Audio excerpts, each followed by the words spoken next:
Okay, Twitch is up. That's good. And now we're just waiting. Excuse me, god damn. And there we go, YouTube is also up.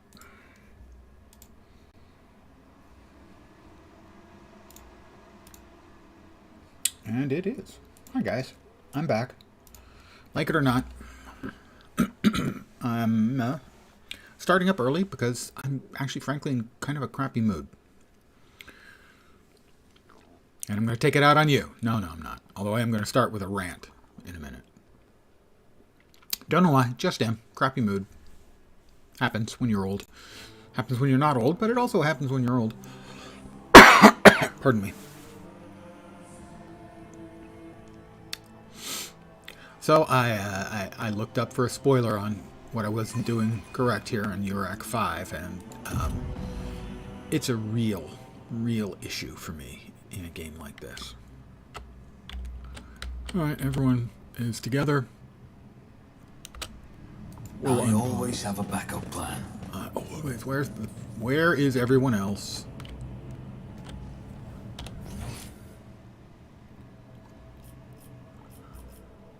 These are all dead guards, right? No actual loot available of any use. Where the heck is everybody? Alright, they all are clumped up, okay.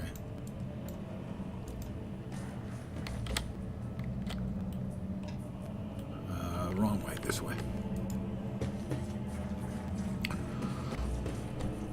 So you may remember I was running around trying to find a door or something that I was missing. Well, I having looked it up, I found it. Eventually. See, previously I'd gotten to about here. There's a door here. Now note, doesn't show up when I tab. Doesn't show up as anything special on the map. This is just some of the worst type of design. It's right in front of my characters. All four of my characters can see, oh look, a door. But I can't, because I never moved in past here. Is there money to be made? In the room. So I didn't see that there was a door here. Again, I'll repeat. Okay, now I'm close enough it shows up on a tab. Oh, there's one over there too. I had no idea. Those weren't showing up a minute ago until I moved far enough into the room. This is just... the design is so bad. There needs to be an annotation here and here and here on the map so that the map serves a function other than a basic layout. This map is terrible. The mapping system they have in this game is god-awful. They need to give the players the elements to play the game that the characters would see and have. And we saw that yesterday and the day before when I was doing stuff on the ship and I had no idea which way to go. It was follow such and such. I went in the direction they moved, but I don't know. Is there a door? Is there stairs? There's no indication on the map. And that's just awful. And if this by any chance finds its way to the designer or the dev on this, you're bad at your job. Fix it. Thank you. Oh my god, it's so bad. Your central is always there for you. And here is the cogitator. I know how to take risks. I think. Always keep your eye on the prize. Awaken the cogitator spirit. The cogitator's vid screen is covered in cracks and stained with dried blood. The buttons, switches, and levers were ripped out of the control panel with exceptional cruelty and scattered around the sacred mechanism that now sparks and hisses in agony, still refusing to perish. How can you call it cruelty? It's a machine. Awaken the cogitator. Hello? You turn a few of the remaining dials and pull the activation lever. The cracked vid screen of the sacred engine flickers. The cogitator insides emit croaks and groans, and the lumens oscillate at random. It takes a while, but eventually the machine's spirits do grant you access to the cogitator's systems. Let's see. Request data on the from this on the station's navigators. After a brief pause, the data appears on the vid screen. Felic Orsilio, main hall, alive. Theobald Orsilio, upper chambers, alive. Calamiro Orsilio, upper chambers, deceased. Alexius Orsilio, lower levels, deceased. Rasmus Estevan Orsilio, location unknown, status deceased. So, we need a navigator. That's not particularly good news. Examine the log. The archive data stored on the cogitator's local data crypt is partially corrupted, but you still managed to access the residual logs for examination. View Vox report, blah, blah, blah, blah, blah. Vox recording his. This is Officer A282. Do you copy? Several generators overheated on the lower levels. Chambers A to D are unpowered. The tech priest crew sent to investigate the problem is not responding, requesting back. Okay. Officer, blah, blah, blah, speaking. 200 servants have perished due to explosive decompression of the living quarters. We've located traces of mechanical interference. The preliminary cause is officer sabotage. Crews 5, 6, and 9 are cut off from the main compartment. We have enough oxygen for 20 minutes. May the Emperor save our souls. I'm guessing the Emperor probably didn't. Senior station officers, is the captain speaking. We attempted to contact the Winter Scale Scion for help, but something is jamming the signal. We never received a reply and cannot be sure it was even sent in the first place. A rescue team is not coming. We're on our own, so remain vigilant. Anyone could be a traitor. You hear me? Anyone! If you're in doubt, shoot to kill. That seems a bit extreme. The servants close to the child, we still don't know who or what the child is, have started butchering one another again. An order came from above to have their remains reprocessed. The negotiations with the Winter Scales were a success. A new batch of servants will arrive in 10 moons. Escort them to the laboratory at once. It is imperative that we increase the new retainer's resistance to the child's powers. Data expunged. The docking log. Log's almost completely corrupted. You managed to recover the latest entry. Identity confirmed. Regent Aranto Orsilio. Data visit classified. Reason for visit classified. Data departure classified. Security and life support logs. Yellow lights above the control panel flicker to life and a singular repeating message streams down the vid screen. Warning, damage in technical components. Compartments A12, B3, D8, and H24 living quarters. L10, 16, and 28 depressurized. Unable to access the station's docking system. Energy regulation system, unknown error. The station will transfer to emergency power. Immediate evacuation of the facility is advised. Warning. View the encrypted data. Required access level, security captain or above. Current access level, senior security officer. I will use my tech skills to break through the Machine Guardian's defenses, or at least try. Succeeded. I easily bypassed the restrictions imposed on the sacred machine. The cogitator's overloaded processors whir happily. I gained 250 experience. Most of the encrypted data has been wiped. You find traces of the Purge protocol. Recovery is impossible, but a list of the most recent commands, having been embedded in the machine spirit's consciousness, now flits across the screen in a single creeping line. Child delete, picked flow, disable access code, annul, station controls, delete, activate, shuttle self-destruct, purge, command log. Exploring the archives for a while longer yields a surviving excerpt from the guard captain's report, mentioning the security systems had recently been reconfigured without his knowledge. His comment reads, only the keepers of the station have access to the life support systems, but Keeper Theobald had not left the child's side, and neither had I. Could it be that... ... We return back to the available commands. Call Rykad Minoris for help. System cannot carry out your commands despite eager compliance of the machine spirits. One thing is certain, the problem does not lie in the cogitator's mechanism. Switch to main chamber controls. Cogs within the sacred mechanism slowly start turning with heavy grinding and clacking. The tired machine spirits grant you access to the station control, or at least parts of it still obey the cogitator. Open all doors on the level. Cogitator vid green goes dark, as if the machine spirits had fled their mechanical casket, but your assumption is correct, as it fills with static just a few moments later. You can barely make out an inscription amidst the flow of rapidly changing symbols. Warning, data corrupted, processing, error. Lots and lots and lots of ones and zeros. Logic 40. Logic test succeeded. The vid screen lights up with a smattering of unfamiliar green symbols, and you hear a peculiar click from somewhere behind you. It appears one of the doors in the chamber has opened. Gain 20 XP. Let's return to the list. And main elevator controls. A few manipulations with the switches make you realize the elevator to the upper chambers is blocked. Processing query confirmed. Step away from the cogitator. Alright, we've got everything open now. You thank the machine spirits and reset the operating protocol. Yep. Okay.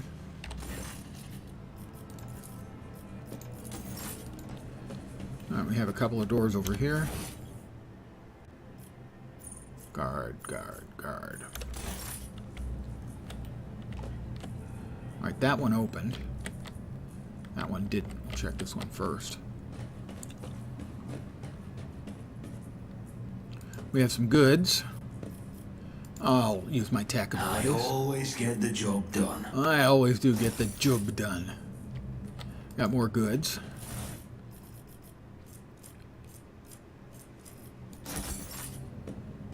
We got lots and lots of goods here. A long lays. And carapace chest plate. Well, we want to collect those for sure. More goods here. To the cargo bay. And good evening for anyone who has joined me. I have no idea if there are any of you out there. I need to put in some serious time to get Streamlabs desktop fucking working again. For a while now, it hasn't been giving me any notifications except, I think, for subs. And now it can't even count how many viewers are watching, which it could a week ago. Can't say I'm real pleased about the way it's non-functioning at present. I think we got everything out of here. Oh, there we are. Let us not dawdle. Let us not dawdle indeed. Is this one openable? Servants. Uwe.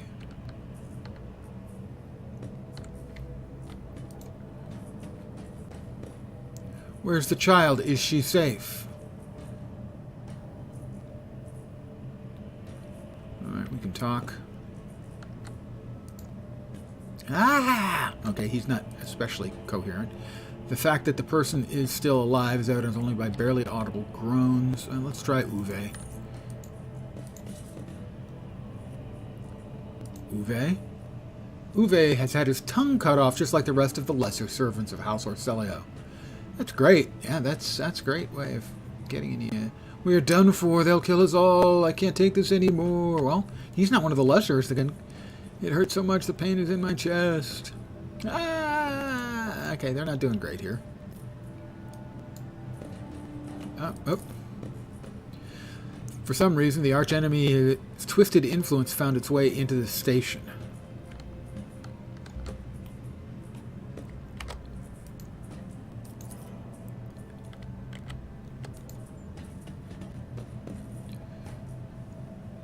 Alright. Everyone's with me now.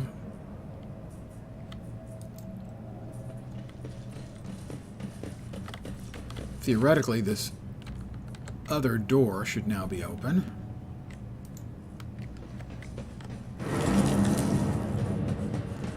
Too many voices, I can hear their rage. The door is open, come blah blah blah blah blah. I'm going to save here.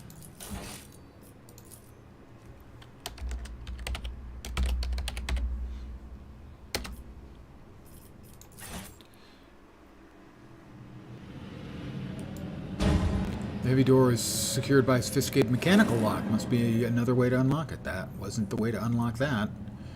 Oh well.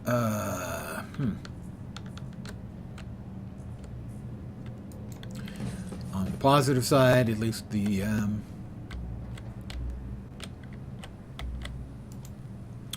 elevator should be working now.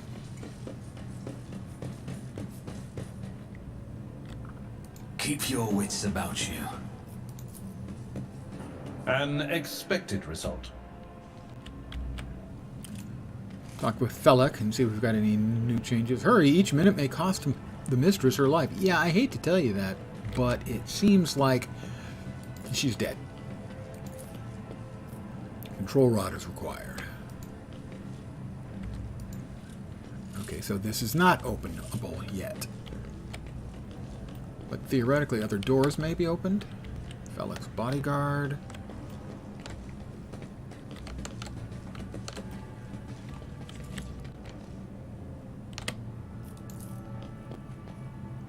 Corpses were mauled by force. Yeah, we already had that. So, what? Experience? Nothing matters more.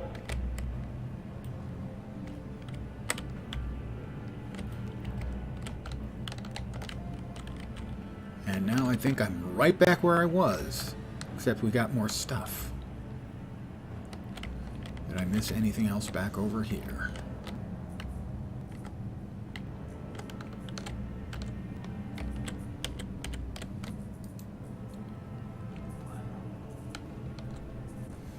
We're running. We're running.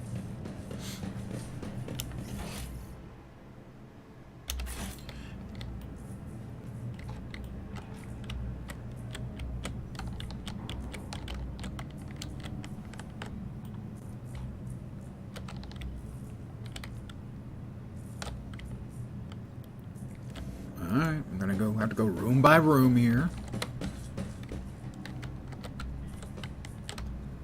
I always keep my options open.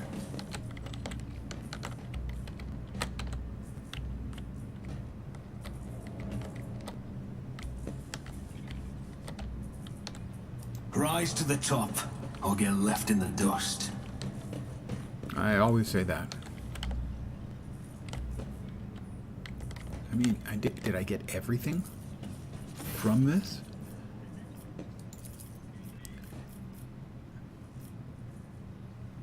Switch to the main chamber controls. Continue.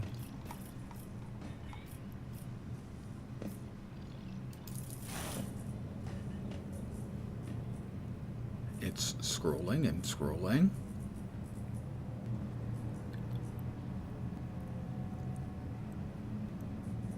I used my tech skills and it didn't do that. It said it was successful. If I hadn't read that hitting the 6 was the right answer, I never would have found that.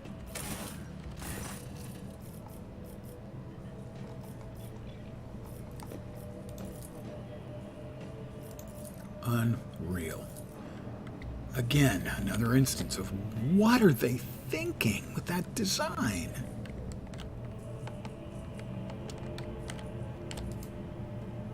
Always keep your eye on the prize.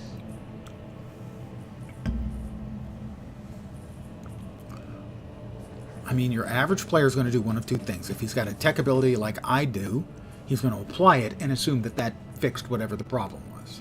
When it succeeds. It didn't.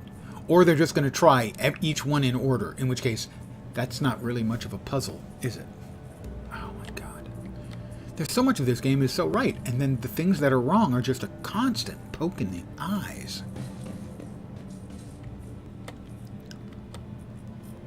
Examine. That's how it's done. Synthetic amniotic fluid pools around the floor, barely discernible traces stretched to the side opposite the entrance. Evidently, they've cloned a child of some kind that is causing some sort of difficulty.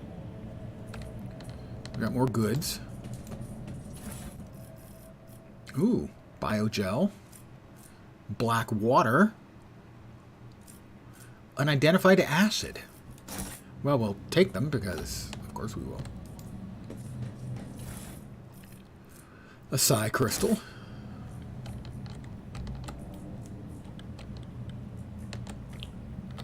Got more goods there. A flesh sample. That's clearly, obviously, that's always going to be good news. Data crypt. The caustic stench of reagents sears your nostrils and broken glass crunches underfoot. Somebody wanted to destroy the laboratory or find something. Oh, we have a door.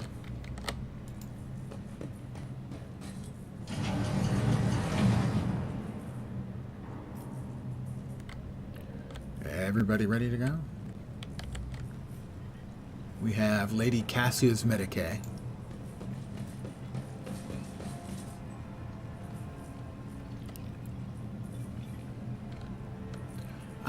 Remake the control rod. Transducer, goods.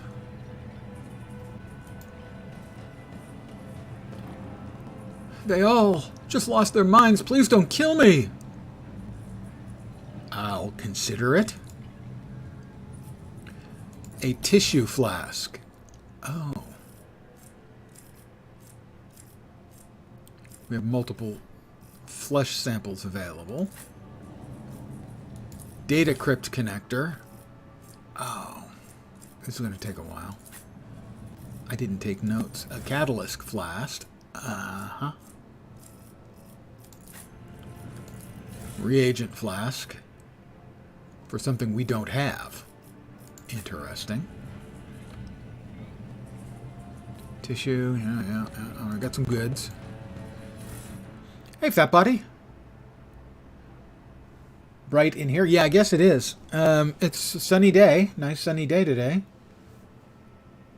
And I'm streaming earlier than usual, so yeah.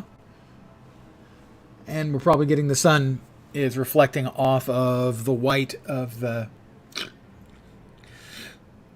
other units in my condo complex. Adamantine.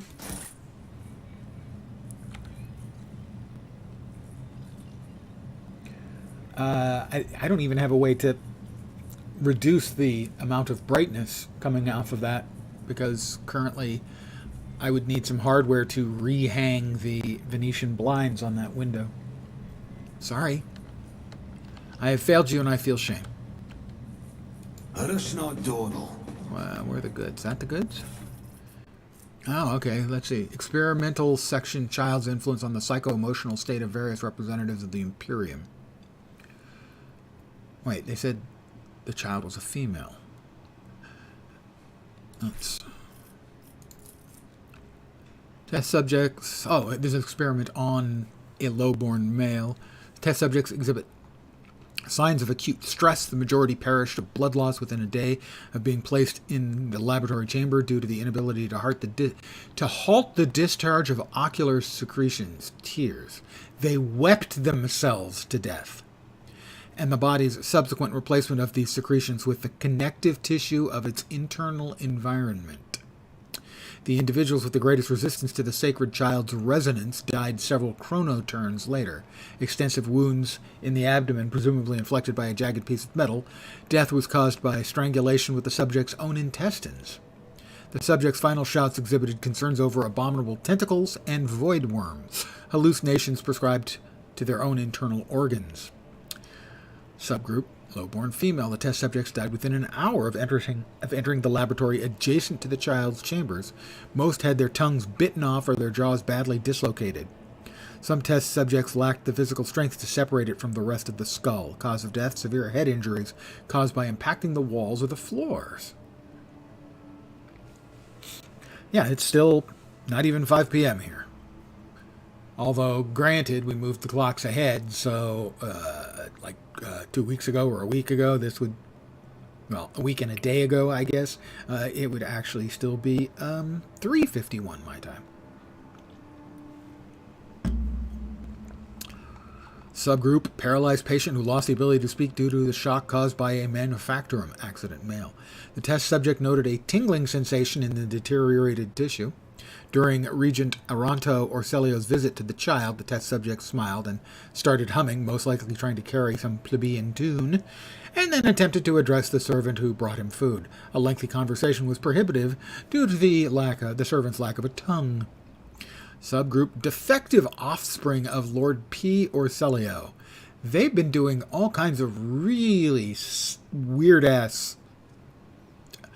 They've been doing all kinds of Warhammer 40k stuff. Pronounced unfit for studying the high art of navigation owing to the mutation of tissues required for the installation of the obligatory augmentations that merge one's consciousness with the vessel. Additionally, they displayed an overall feebleness of mind. Female. The test subjects mirrored the child's actions for 3 days. On the 4th day, the child became upset after hearing the news about the untimely demise of Amos Cantarelli, an officer of her personal guard. As a result, one of the test subjects peeled away several layers of the tissue from her face and died from the resulting massive heart attack. The last surviving test subject was executed for attempting to contact the child. So, they have a child of some sort, which has terrifying abilities, and some seem to be worshipping, and others experimenting to see what her effects are. It's Warhammer 40k, and it's creepy. Okay.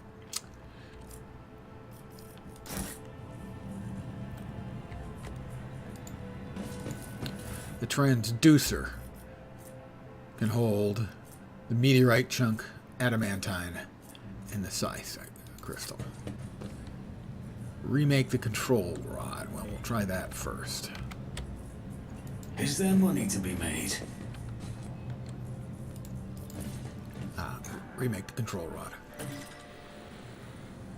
Time passed, 10 minutes. So, theoretically, we can now use the elevator. I don't think I have enough information to figure out what goes into each of these. We have 3 possibilities for that. 3 possibilities for that. 3 possibilities for that. And no possibilities for that. So presumably at some point, to deal with the child, either destroy it or defang it or something, I'm going to have to get another, or maybe that's the outcome from the reagent. Maybe we put those 3 things together and we get a reagent. I'm not sure. Keep your wits about you. But the transducer then would get one of these 3. So we've got 3 things for each of 4 out of 5 locations. And maybe if I go through all the information I have, I can figure it out. But for right now,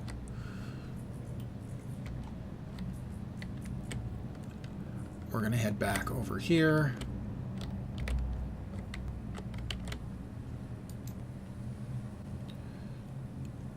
And take the elevator.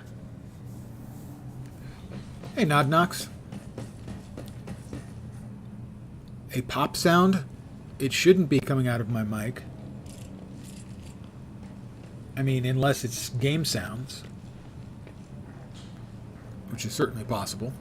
Compared to naval service, that was barely a challenge. Alright, will Felix speak to us now? He looks a little better. His tangled hair is now neatly braided. His wounds are tightly bandaged, and there's some healthy color under the scales on his cheeks. You dealt with the threat and powered the elevator. Well done. I trust you brought the activation rod as well. Remember, every second of hesitation may cost my mistress her life. Yeah, dude, she's dead. At least according to the cogitator. Idira suddenly cocks her head and drives her nails deep into her shoulder. She starts mumbling, "The crossroads. There are 2 paths, both stained with blood, both leading to the accursed eye. They all wear masks so poor and flimsy they all fall at the slightest touch, one hiding a blind man, the other a traitor." Tell me more. What paths? Game sound? Cool. Thank you. I cannot say. One is paved with blind faith, the other with hatred and treachery. Both lead to tragedy. You simply have to decide what kind of tragedy you like the most. Shouldn't it be the kind of tragedy you dislike the least? Yeah, it's a little bit of semantics, but I think it matters. Who is who? Who do you see behind the masks? My whisperers are giggling nastily. They will not speak, the naughty little things. They say that tearing off the masks is your concern. Thank you, I did not understand a single word. Idira nods tiredly and glances at Felix out of the corner of her eye. I have many questions regarding what happened on the station. You think they are worth the life of the mistress? Who is the child mentioned in the documents and reports found on the station? You meddled with something that should have been left alone! The child is what the station servants called Lady Cassia, for this commoner's dirty mouths must not sully her name by uttering it. Yeah. You see, it is not beneficial for all servants to have their vocal organs altered. Some prove to be more useful, and they're still able to speak. Well, okay, I would have to agree with that. The servants alone cannot be blamed for what happened on the station. Most corpses I discovered were either unarmed or feeble. Did you really think the servants could plan a coup. The senior officers are just as guilty. Half my guards butchered one another because they suspected treason. As for the real culprit, the coup was staged by those closest to the mistress. Okay. It is Warhammer 40k material, that's for sure. The madmen I fought were convinced that we were traitors. That's why they are insane. We really heed the ramblings of retainers who dared to raise their hand against the scions of a noble. Well, I mean, there's this tip-tap-tapping of the guy walking around. I mean, my space... I'll move the mic away a little bit. But my mic has never had a problem in the past. I mean, there is a guy walking back and forth. That sound right there. Destroying the shuttles, shutting off the power, and disabling the security systems. Too many things required special access. Access available only to the keeper of the station. Yes, I'm sure you're aware there were 2 keepers of the station. Your guess is absolutely correct. Theobald, or Celio, the demented old man obsessed with Lady Cassia and her power, and also the one to blame for the woes that have befallen Urak 5 and our noble line. Let's see, I listened to a recording of private conversations between the station's officers. You were lenient. Very lenient towards them, purposefully neglecting the security protocols. I saw the security captain's report. Only the keepers have access to the station systems. But Theobald stayed at his side. I saw the security captain's report. Only the keepers have access to the station systems, but Theobald stayed at his side the entire time and could not have initiated the self-destruct protocol. Which means he did it before the report was filed, or maybe after, or... You dare suspect me of what happened? Never heard about a developer adding static and pop noises. I don't know about the static, but it definitely does sound like a popping noise. Tell you what. That should have stopped them. If you're still hearing popping type noises, they are not showing up on my end for the mic. If you're still... Wow, that's very weird. Is it speaking specifically, or... I'm going to hum. Pardon me.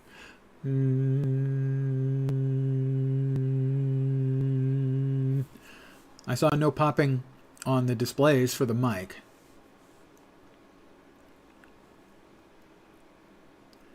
It's not showing up at all. My microphone stayed, as I hummed, my microphone level stayed completely flat. Added more static. I would suggest doing a quick reload on your browser. Might be Twitch, certainly. It'll be interesting. I will take a look. Well, yeah, it wouldn't surprise me, Twitch. Of course, on the other hand, my Streamlabs has been crapping out for the last many days and weeks, so might be there. Okay, I'll still be here. You dare suspect me of what happened? The one who's going out of his way to preserve what little there is still left? By the God Emperor, you will keep these slanderous accusations to yourself. I listened to the recordings of a private conversation between the station's officers. You were very lenient towards them, purposely neglecting the security protocols. I was lenient, this is true, and in the end I paid a steep price for it. Just look at the destruction around us. The insurgents have left almost nothing of my home.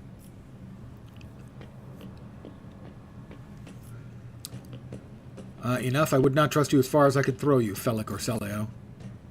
It is really time to end this. I was hoping to find an ally in you, but now you are merely delaying the sorrowful end of your story. Prepare to die. You will beg for mercy, but I will grant none. For the Emperor! Okay. Start the battle. Let's see. Abelard. Okay, Abelard. We're going to need you there. Oh, that's Argenta. We want Argenta there.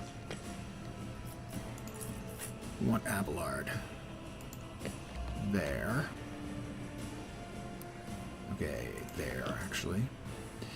Idira.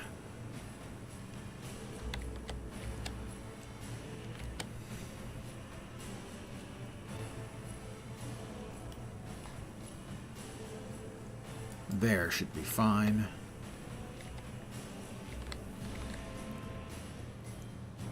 And good old Lens himself will back up himself up to here.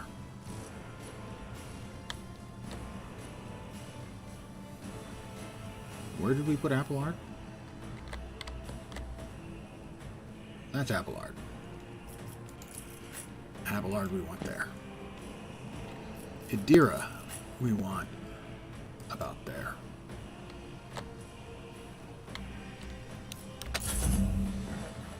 He moved. Cheater. Break their morale. Right, Idira is up. She's going to take care of these three, I expect. Anything else? Well, Oh, it didn't chain? That's not great.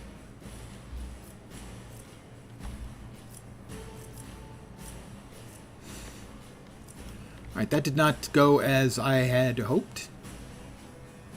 Unsurprisingly.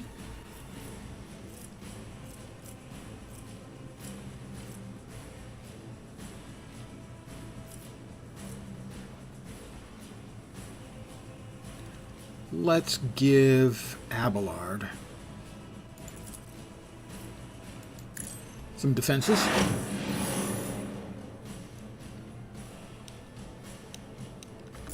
Stay vigilant. I will endure. Don't flinch. Who's up? Me. Let's see. I have a shot at him. 76% chance. If it hits, he dies. It's as good as done. Did I just shoot Abelard? No, I missed. I just plain missed is all that happened? That's really disappointing.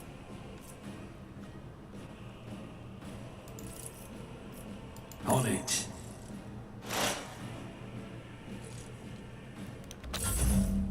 My faith strengthens me. Weapon at the ready. Praise the Imperial! Alright, Abelard.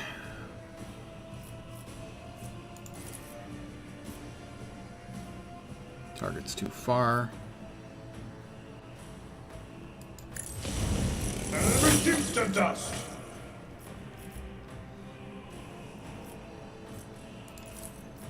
At your beck and call.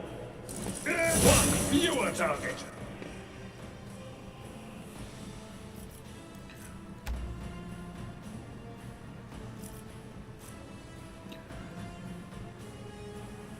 Let's go ahead and Indeed. brace for impact. Sound like I always have now? Okay, all the things worked. It was Twitch that was sending something that was garbled. Okay. I'm glad it's better. I'm also relieved it's better. Given how much trouble I've had trying to fix Streamlabs of late, my technical kung fu is not what it used to be, my friends.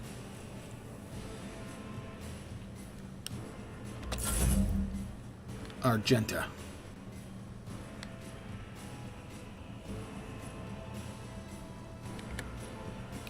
She can move there. Rejoice in battle! There you go. She's happy to be able to rejoice in battle.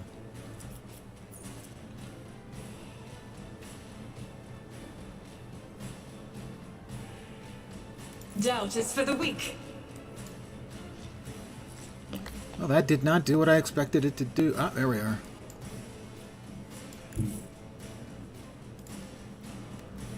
What is that? Iconography. So she runs to there. God Emperor, move through me. Be the fire in my heart. I'll do it.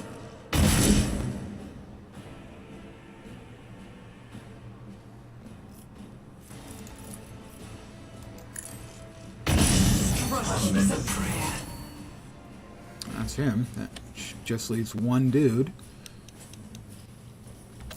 Follow Oh, my lead. two dudes. Sorry, my bad. Two dudes.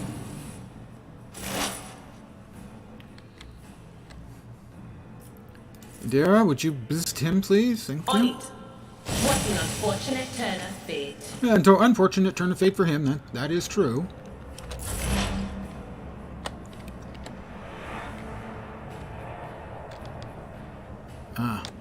So if I swing out to say here, Let's make some opportunities. 95, 95. We'll take the one who's further away. I missed again? It's like my character hadn't missed like the whole freaking game so far. Break them up. Oh, he's got I've suffered worse. Abelard.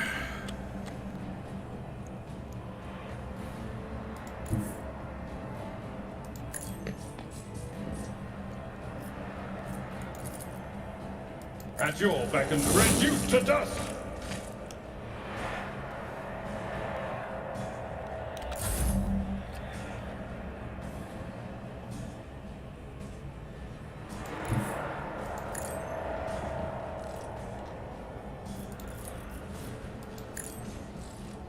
You can escape the Emperor's judgment.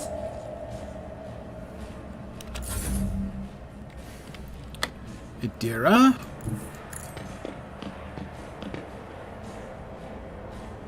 I don't know if she can hit him or not. But of course. She can.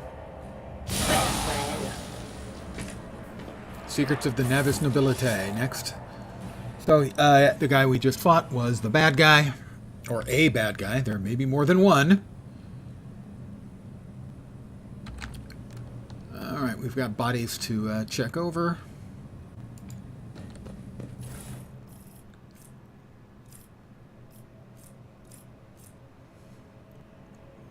Adding a shotgun's not a bad idea.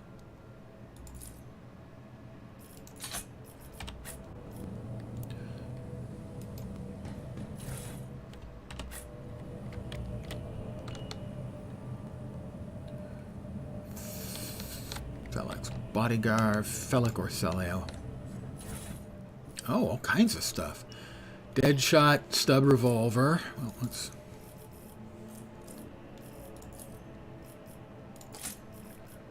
We've got multiple shotguns. The Staff of House Orcelio.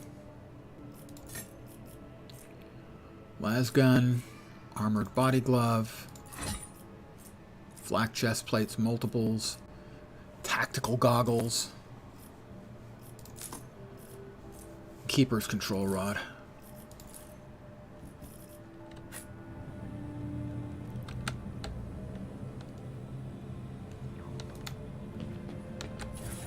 Right, I expect nothing on any of these is going to show up that we haven't already seen. I always keep my options open.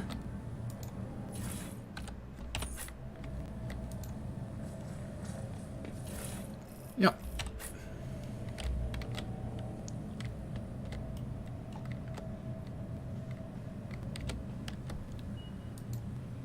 Always keep your eye on the prize.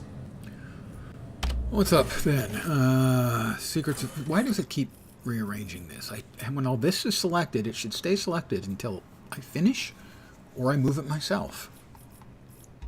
Restart the elevator, explore the station to find answers. Talk to the mistress of the station, Felic Celio, has died at the hands of the rogue trader only by speaking with Lady Cassie in the upper chambers. We'll show if he was telling the truth about his mistress.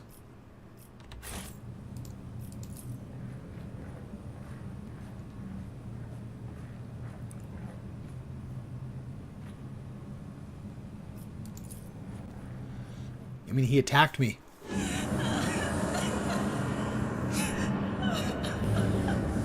That's looking like chaos.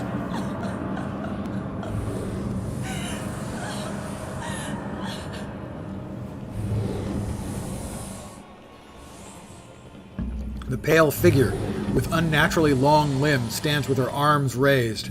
her hands deformed with talon-like nails. Her deathly pale face is coated with blood that continually streams from her scarlet misted eyes. Her spiny gills, slightly hidden under her disheveled hair, twitch nervously at your approach. Only now do you notice the third eye in the young woman's forehead, hidden by a bejeweled ornament. When your eyes meet, you sense overwhelming, soul-smothering power. Willpower test succeeded. You are enveloped in despairing grief, and an invisible hand closes around your throat, cutting off your breath. Your limbs seem to fill with lead, and your heart hammers in your chest, and the desire to turn and flee. From this room, from this station, almost gets the better of you. At the last moment, you master your emotions, and your will pushes back against the illusion, forcing it to retreat. 250 experience. Idira emits something between a moan and a drawn-out whimper. Oh, as if my own little pals weren't bad enough. Now this one's barging into my head. Somebody stop her. Heresy. Argenta looks at the tall figure with a strange mixture of anger and sadness. Then she lowers her head, and her white hair veils her face.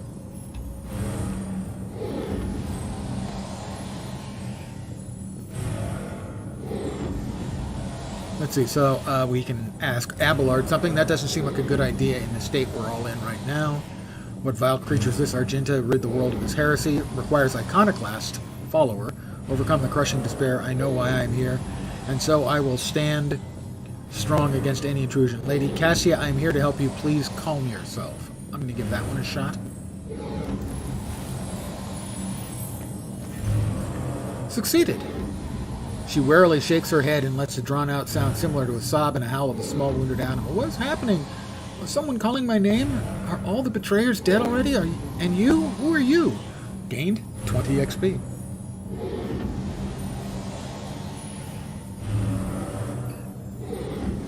You, girl, may address me as your lordship, rogue trader. No, I am Lenz von Valencius. It is a pleasure to make your acquaintance, despite the fact that everyone else seems to be suffering from horrible, debilitating agony, or perhaps hallucinations. Unease settles over her features, and she nods cautiously. Pardon my manners, Lenz. I did not expect to make such a gracious acquaintance in such a time of great sorrow for our house. What is this? I feel faint. Theobald Orselio, the heavy-set old man who has been kneeling nearby, erupts into low sobs. His eyes, swollen from crying, dart desperately around the room, though the veil of ignorance has just been ripped away from them. Child, Lady Cassia, where are you? Sacred child. Throne preserve. Despite his venerable age, the navigator leaps up and rushes to the young woman's side. Theobald Orselio, you. The old man shifts, revealing his face to you. It is threaded with jet-black veins, and his bulging, milky eyes bear a striking resemblance to those of a dead fish. A sickly sweet scent assaults your nostrils if the old man's flesh is rotting inside his decaying husk. Ladies and gentlemen, for those of you who may not be familiar with Warhammer 40k, this, right here, this qualifies as musical comedy. My eyes fail me. They're unable to make you out, either as enemy or ally. I'm warning you, one wrong move will bring the wrath of House Orselio down upon your head. Idira, watch out, Captain. This one's so deranged, it's making the whispers shriek like crazy. He might just open that eye of his. Abelard, threatening the head of the dynasty is a grave offense, esteemed whoever you are. Persuasion, I am present trying to determine what is happening at Urok 5. I mean no harm. I came to seek a navigator's aid. I've already dispatched Felix. Do you want to follow him? Well, persuasion worked. At present, I'm trying to determine what is happening on Urok 5. Persuasion test succeeded. I'll grant you that you do not look like pirates who've come coveting the riches of a wrecked station or the scoundrels in Felix's service, so who are you? Gain 20 XP. Lenz von Valencius, rogue trader. Another rogue trader in our corner of the galaxy. How interesting. Your kind always makes an appearance in desperate times, ready to cut a deal that benefits one side alone. Given that you have not so far drawn your weapons, your intentions are probably peaceful. And so House Orselio asks a service of you. Save the life of the child in exchange for future cooperation. Do not hurry to answer. Think on it. You can make yourself an ally or an enemy of our house today. You decide. What is the curse that has taken hold of everyone in this room? Curse? You do not understand the sacred gift given to our child. When the child is sad, we all weep. When the child smiles, we all laugh giddily. And if the child wants blood, the world turns crimson. The child's will is the will of the great Tisiphone, for she is the heir of a house Orselio. And they call me dangerous with my witchcraft. I want to know what happened between you and Felik. Felik is my wayward student. He came to Uruk 5 as a callow youth. I personally mentored him and entrusted him with the care of the child. He was like a son to me, but he proved to be just another traitor. He sought to steal our most precious treasure, the heir of our house, our sacred child, to revel in power with others like him, casting our house into the abyss to pervert the centuries-long tradition of our family. You can see the fruits of his villainy for yourself. He decided he was not bound by his duties to the legacy of the greatest of our novators, Tisiphone Orselio, who led our house to prosperity for countless years, foolish boy. Their renegades clouded his mind. They sought to seize control of the dynasty before the sacred child had come of age and taken up the Novator's throne.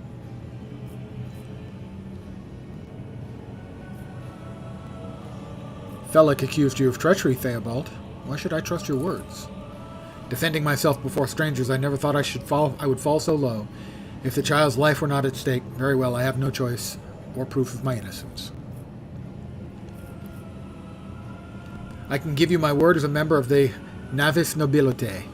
If the honest word of an honorable man counts for anything with you, I guarded the station against calamity and incursions from without. To the best of my ability, I forced the wardens to strictly observe security protocols. I personally selected every servant. I faithfully protected the child during the coup. How could you lose control of your own station?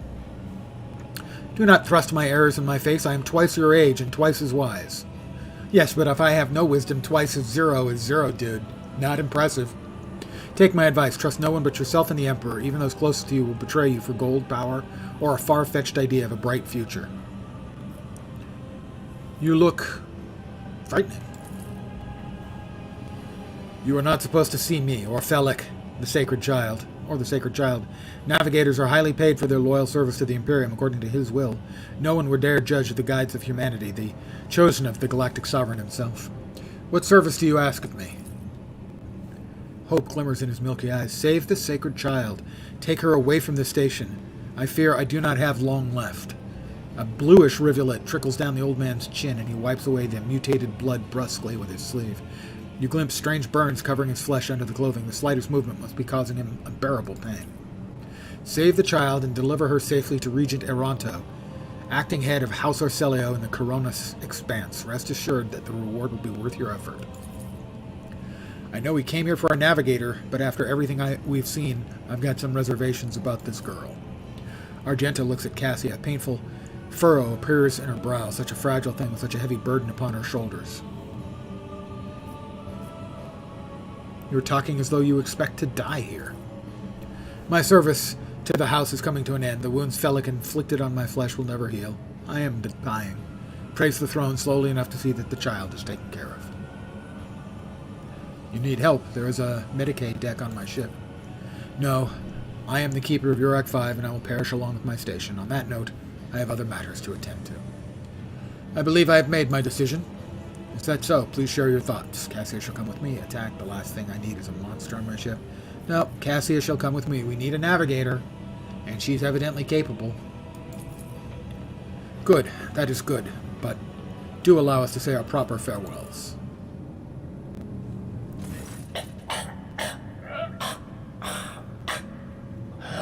Yeah, that's a proper farewell. My mistress, my sacred child. It is all over now. It is over.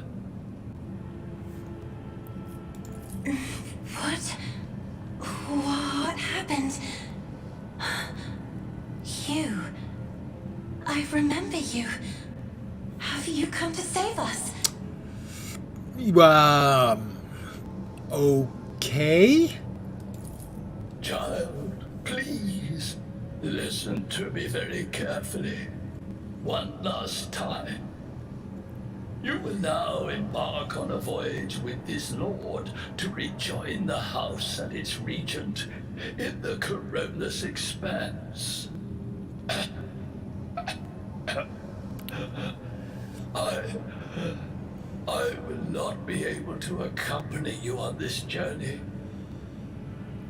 Another trickle of blue blood runs down the old man's face, this time from his nose and ear. That would be 2 trickles, technically. No! Not you too!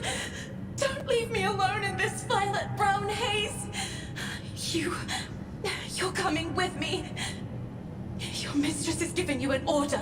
Do you hear me? A hot wave of despair that is not yours washes over you. Your palms sweat and your heart freezes in panic. Mistress, I fear this will be your only order that I dare to disobey. I am the keeper of Urak 5, and alas, I have less than a day left in me. Allow me to serve you one last time and honor my final duty to House Orselio. I will remain on the station and destroy the secrets it holds. What about those machines downstairs? So I have to go through all the materials I have to see if I can come up with the recipe. Oh, Theobald. The crimson tears stain Lady Navigator's white skin once again, but this time her power does not make everyone weep along with her. I regret we haven't come to meet. Enough tears. Forgive the urgency, but we should leave the station immediately. The systems are unstable and may fail at any moment. I'm going to say nothing. Give her a moment. What are you going to do to me? Let us aid one another. Become my navigator. I will restore the House of Celio at the earliest opportunity. Restore you to House of Celio. Rogue Trader of the Imperium, I offer you protection and grant you shelter aboard my vessel. With a bonus of you being our navigator. If you wish to leave the station, you must first sign a contract. No, I'm not going to go into full-on dick mode. Lady Cassia, I, Lenz von Valencius, Rogue Trader of the Imperium of Man, offer you protection and grant you shelter aboard my vessel. Do not fear what is to come, child. You are ready to guide any vessel. I know this because I taught you myself. And it is difficult to imagine more worthy company than a rogue trader. But remember, your safety is of paramount importance. Get to the Great Regent and fulfill your destiny. I beg your pardon, but what about my servants? Urak 5 is still full of people loyal to House Orselio. All who can be saved will be given succor on board my ship. We've got space. I mean, after all, like 2,000 of the 26,000 people on board died, so, you know, we've got some bunks. As a Lady Navigator of House Orselio, I accept your gracious offer of protection. Please, take me to your vessel. I can no longer bear the pain of this place. Secrets of the Navis Nobilite. Make contact with the Navis Nobilite station. Looking for trouble to search for the interrogator. On the Navis Nobilite station. Talk to the mistress. Leave the station. Let's check the journal here. Alright, we have completed the make contact with the Navis Nobilite. Search for the interrogator. Failed to yield any results, right.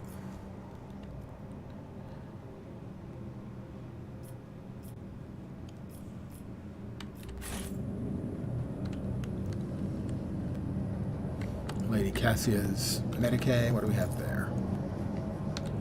Well, no one appears to be living in the cage. Somebody still filled the trough with dried fruit and fresh water. It is as if the painting was rendered by several different hands. The timid, uncertain lines are interlaced with rough and furious strokes coming together in arcane shapes. Well, I'm sure there's no problem with that, right? We're in here. We are not seeing... we do have some loot back there. We'll check on that right now. Goods. Practicalities, you know.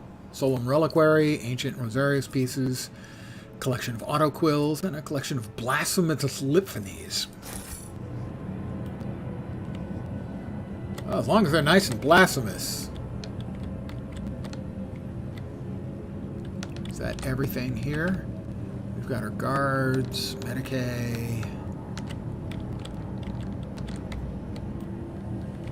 Make sure we're not missing. Oh, we've got something over here.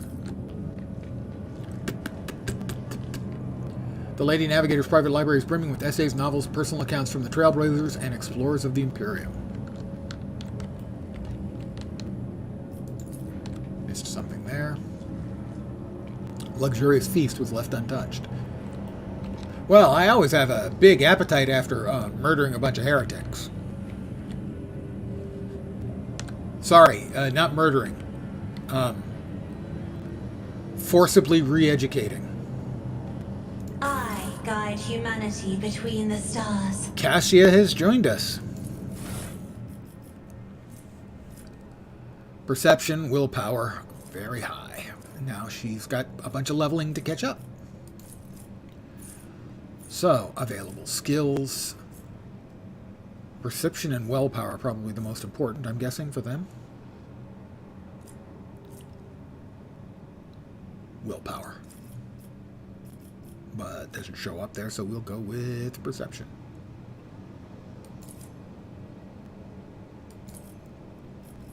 Next. Bring it down. She gets. The officer immediately grants an ally an extra turn with 2 AP. If this ally is under the effective voice of command and kills an enemy, the ally gains a one-time additional bonus. Oh, that sounds nifty. Choose characteristic, willpower.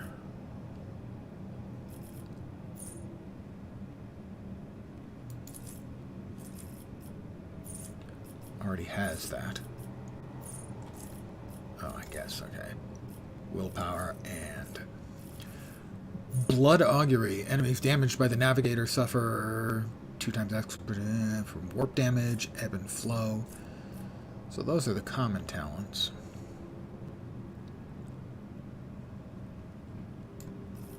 Mastery of time. Whenever a creature in combat gains an extra turn, the navigator gains a stacking bonus to willpower. Every turn, second, fourth, etc., the navigator gains an additional action point. Every odd turn, they gain 20 perception. Enemy has their line of sight, has its dodge and hit chance reduced. That seems pretty good.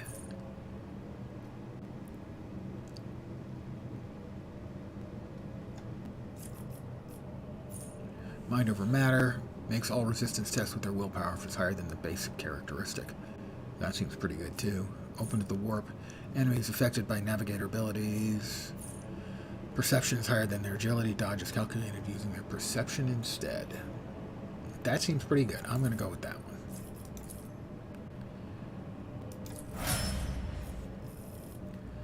one. And what does she have in the way of weapons?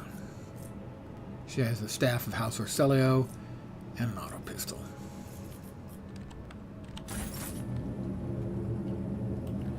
Well, looks like we're all ready to go. The world is full of colors I have never seen before. That seems nice. Sins hidden in the heart turn all to decay. That seems less nice.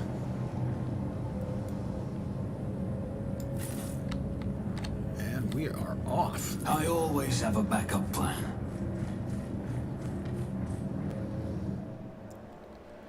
We go downstairs. I guess we're going to leave the equipment unmessed with downstairs. Maybe we return at some point and use it, if that's possible. If not, we're probably missing some piece of content, a buff or something. To inventory, none of it. We'll leave a location. This stuff is all trash we'll leave behind. We're back on board our ship.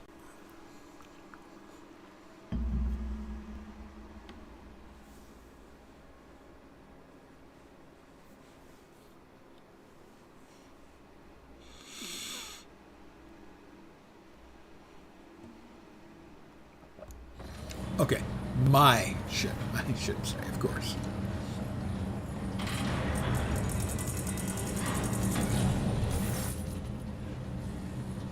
Master Victus, Lord Captain, Lady Navigator, welcome aboard.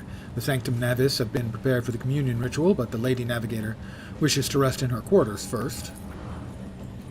Your heart starts beating furiously, your breaths come short and choppy, and your fingertips tingle unpleasantly. I hate tingly fingertips. You notice that Vigdis is shivering slightly, and the crew are glancing around in puzzlement, searching for the source of the sudden wave of unease.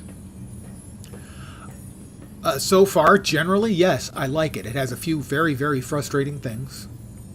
You probably weren't around. Good evening, and lots of dots to you. I started off the stream by noting something that I find irritating in the game, which is that our characters can see things that we can't see and that aren't marked on the map. For instance, there was a door. It was what I was looking for last night and couldn't find.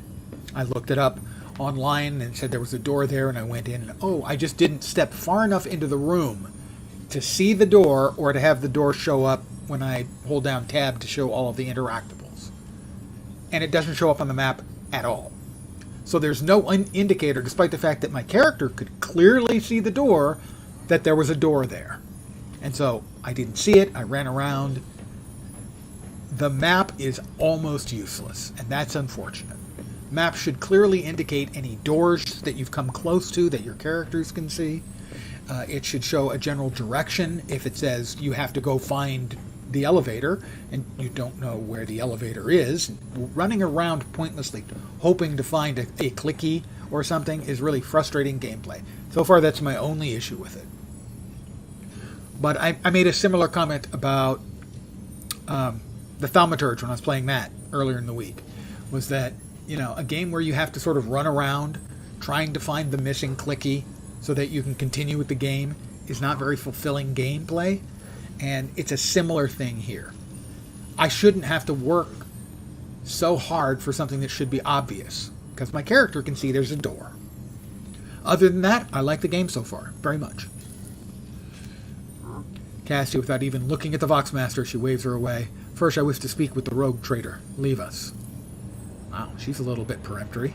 Of course, when you're ready for the ritual, please let me know.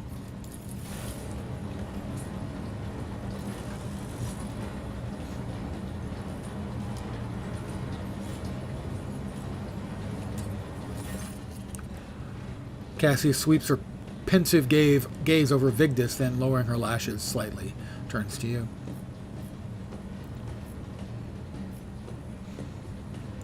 What do you wish to speak about? After a few seconds' hesitation, she lets out a small exhale and then raises her pointed chin. I have not yet thanked you for saving me at the station. My thoughts were clouded with so much mournful ash when Theobald's heart stopped. But you acted honorably and did not exploit me in my wretched position, and for that I am immeasurably grateful. I am also deeply grateful that you saved my servants, especially my valet. Uwe served on the station for more than 5 years, much longer than any who preceded him. He knows how to properly attend to me during journeys through the Immaterium, and what to serve me for breakfast. His presence envelops me in a cloak of amber. But now, I am ready to go to the Sanctum Navis and perform the sacred rite. I require brushes, canvas, and the best paints you have on board, but no red.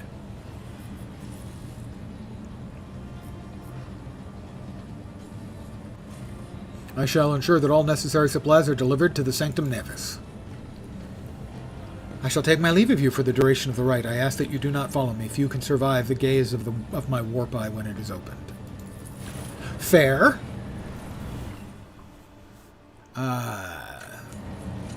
I cannot respond in any cogent fashion to the things you are saying, as they consist of a couple of odd letters and a whole bunch of periods. Lord Captain, I will oversee the open channel between the Lady Navigator and the bridge, and may the Emperor's light help us all. That would be good. The Emperor's light would be a plus.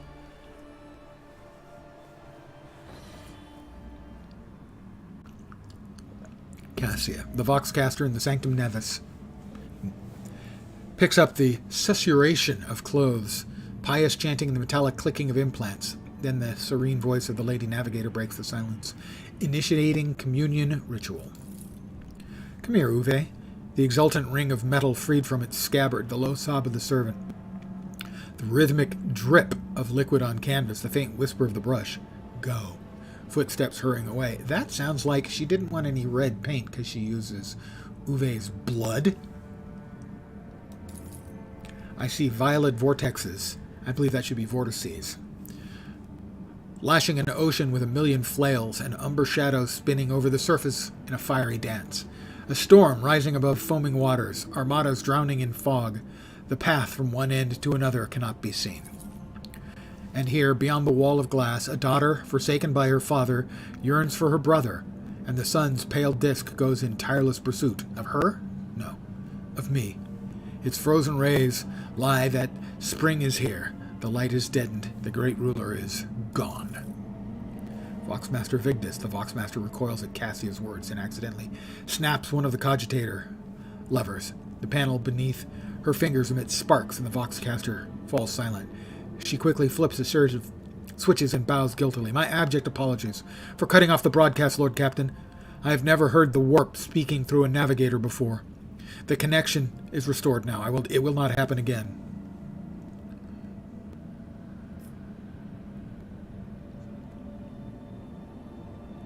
Cassia, are you all right in there?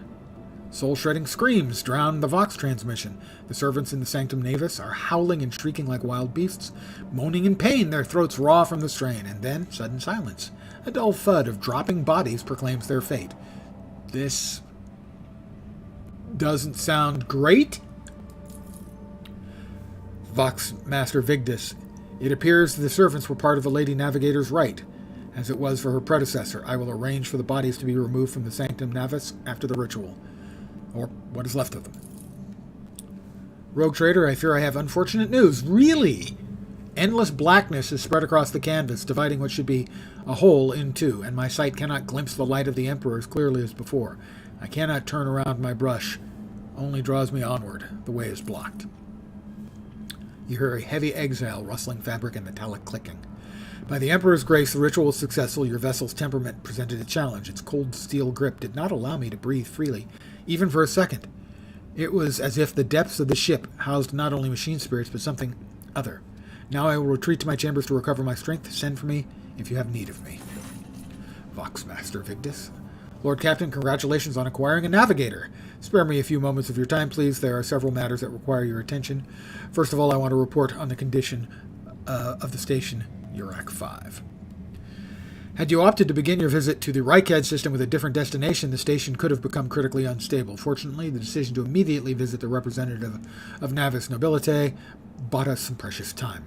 We can either send our forces to disassemble the station and procure technological components for our own vessel, or attempt to save as many valuables as we can.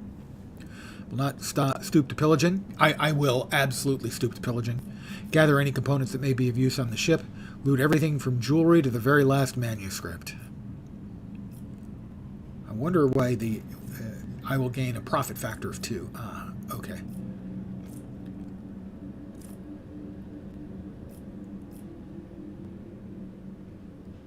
Profit factor can come later. The ship is damaged. As you command, Lord Captain. With your permission, I would also like to remind you that we are looking for an engine seer prime. Both the vessel and its machine spirits are in desperate need of oversight by an experienced tech priest. We're also missing some crew, and much more importantly, we've not yet located Heinrich von Kalox, the right hand of the Lord Inquisitor. Now we know for sure he was not at Urak 5, so keep this in mind when making your future plans. Why is it always business with you, Vigdis? Wouldn't you just come and visit and tell me how wonderful everything is? No. Thank you, Vigdis. This will be all for now. As it pleases you, Lord Captain. Saving game is impossible? Really? How about if I try saving game?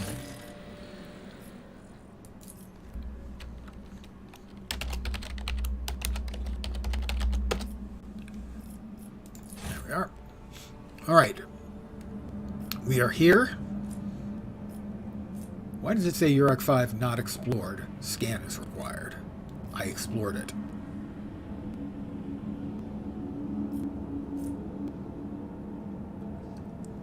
I don't understand why it says that. Unidentified void ship. Okay, that's for Cadiphilia, the prison planetoid. That's not explored. A scan is required. Let's scan it. Extractum, a mobile mining outpost assembled in accordance with... Oh, I guess this is the actual planet itself. Got it. This small industrial complex can be deployed on practically any world, however inhospitable. The Serf clan assigned to it will devote itself to the maintenance of the sacred mechanisms and the extraction of resources. I have no extractum, so I can't place one on the planet. Okay. But we have now scanned it, already explored. Got it. Okay.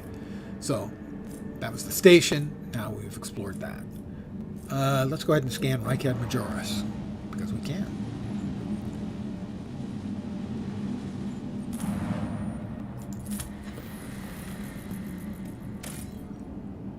Plus 50 XP.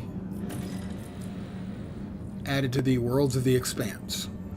But we still have no extractum, so we can't do anything with it. Alright, that's the prison planet. That's a unidentified void ship. Artificial facility, and that's Reichad Minoris. Scan is required. A lot of quests there. One quest there.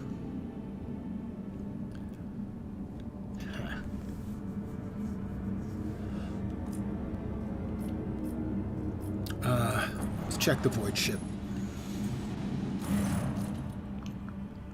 There is some commotion on the officer's deck. The Lady Navigator has left her quarters and is currently in the wardroom, where uninitiated crew members are shunning her in terror. Perhaps you should find out what has brought Cassia to the deck.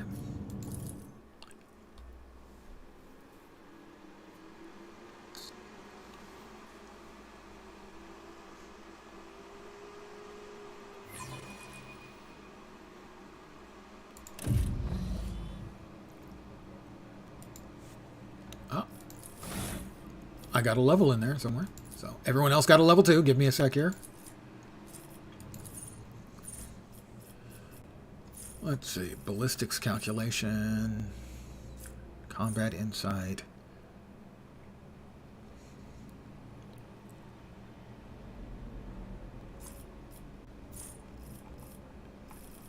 Be smart. Bloody mess. Contagious luck.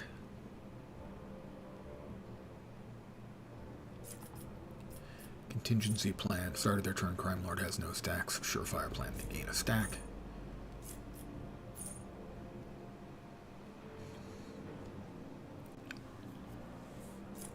I'm going to go with the killing plan. And let's see.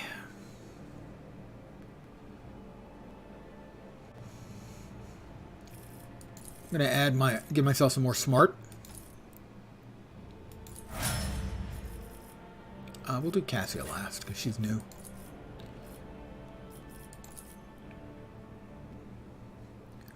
I think more ballistic skill would be good for her. And available abilities. Let's see. Concentrated fire. The next ranged attack deals and has an additional bonus dodge. Entrench. Immediately spends all their AP and MP. Gains a 30% bonus. Rapid fire.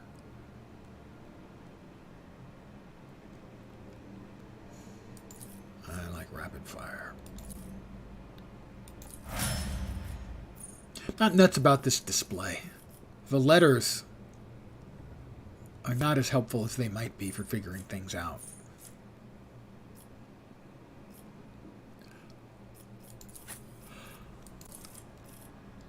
Pardon the yawn. She is also an operative, as am I.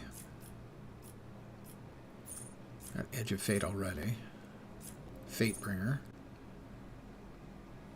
Flawless plan. Every 9th successful dodge or parry. And their allies are predicted downfall. First dodge attempt. A natural luck.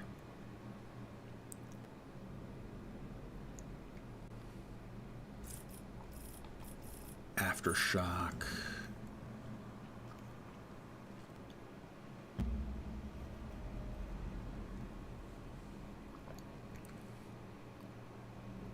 Every time the damage deals mental damage from any source other than Aftershock, the target suffers half as much mental damage the next turn. That will end up being good. Let's see. Enemies that have failed. Mind Thief. Anytime it becomes a target, for the first time, they suffer -5. Pain Channeling, whenever the side kills, dealing more damage than the target's wounds. The excess damage will be dealt to the enemies. Oh, I like that. Let's go with that. And more willpower. Abelard, old boy, let's see what you've got.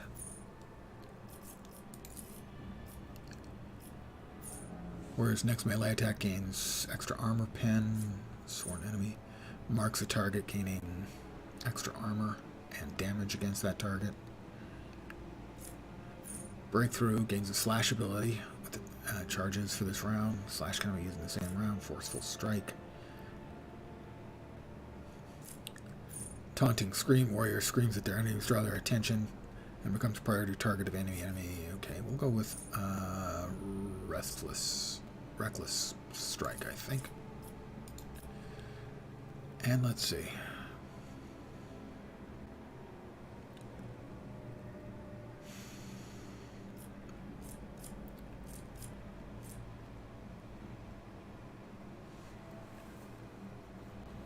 Coercion.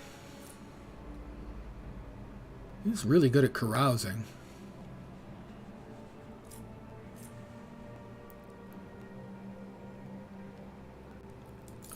I'll give him some more carouse. And lastly, Cassia.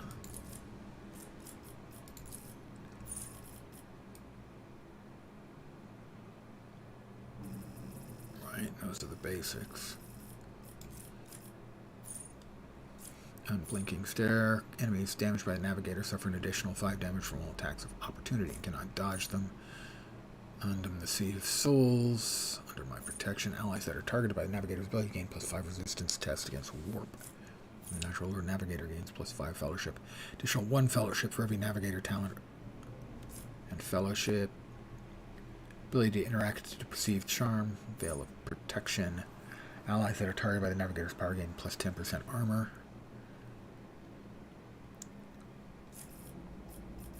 Course untraveled.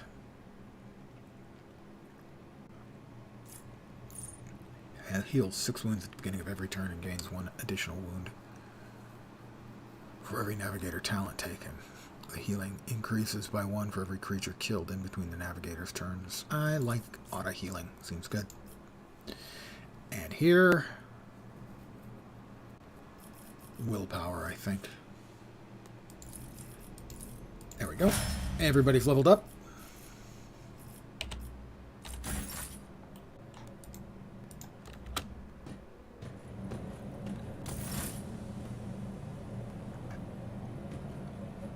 She bows. Nice. Lord Captain, my apologies. I did not notice your entrance. Alas, a title alone is not enough to hold everyone's attention all of the time. Point at the book. I see you are fond of reading. What do you think you're doing here? I did not give you permission to leave the bridge. That's a dick move. Abuses me to see you adjusting the life aboard. Alas, a title alone is not enough to hold everyone's attention all the time. Pleases me to see that you're adjusting to life aboard the ship. Compared to Urak 5, your ship is a boundless world of unfamiliar hues. And yet, the abundance of bright colors can at times be wearisome on the eyes. The bridge and the decks are so clamorous. In my search for a place of quiet, I was fortunate to come upon this islet of serenity filled with rare tomes and practically devoid of color. You must have shaken you greatly. Your only attendant is your valet from Urak 5. Do your servants not measure up to your standards? I hope you have had ample time to calm yourself and PowerPoint at the book. I see you're fond of reading. Oh, this. I found this fascinating read on one of the shelves, and I must say, it has caught my eye. Its every chapter is written in verse. I find it so beautiful and enrapturing. Urak 5 had a vast archive of its own, of course, although most of the works within had to do with scholarly disciplines of some sort or another. Only in my sparse moments of respite was I allowed to escape into the pages of more embellished works. She gently brushes the dust off the cover with her thin, clawed hand, her eyes filled with longing after reminiscing about her lost home. The events that took place on Urak 5 must have shaken you greatly. Are you well? One should not underestimate the navigators of House Orselio, Lord Captain. Like a shawl of pale smoke, A faint malaise hangs upon my shoulders, but it will not be the slightest hindrance to my duty to humanity, and my duty to you. Your only attendant is your valet. From Urak 5 do my servants not measure up to your standards? No. It is not that at all, Lord Captain. It is just that Uwe is quite capable of carrying out his duties by himself. He is well accustomed to my whims and preferences. I hope that you have had ample time to calm yourself and your powers. I succeeded with a perception test. Cassia cringes ever so slightly, adjusts the adornment on her forehead, and awkwardly hides her clawed fingers in the folds of her clothes. The unnatural appearance of navigators often becomes a topic of gossip among lowly servants and officers alike. It's unsurprising, then, that Cassia prefers the company of one who's used to how she looks. There are people on this ship who are far more impulsive and dangerous to others, and far less devoted to the God Emperor than a herald of the Navis nobility. But I did not need your words to see the shades of umber unease that whirl around your subjects whenever I am near. Were I not acquainted with such a reaction, I could have found their behavior and your question just now insulting.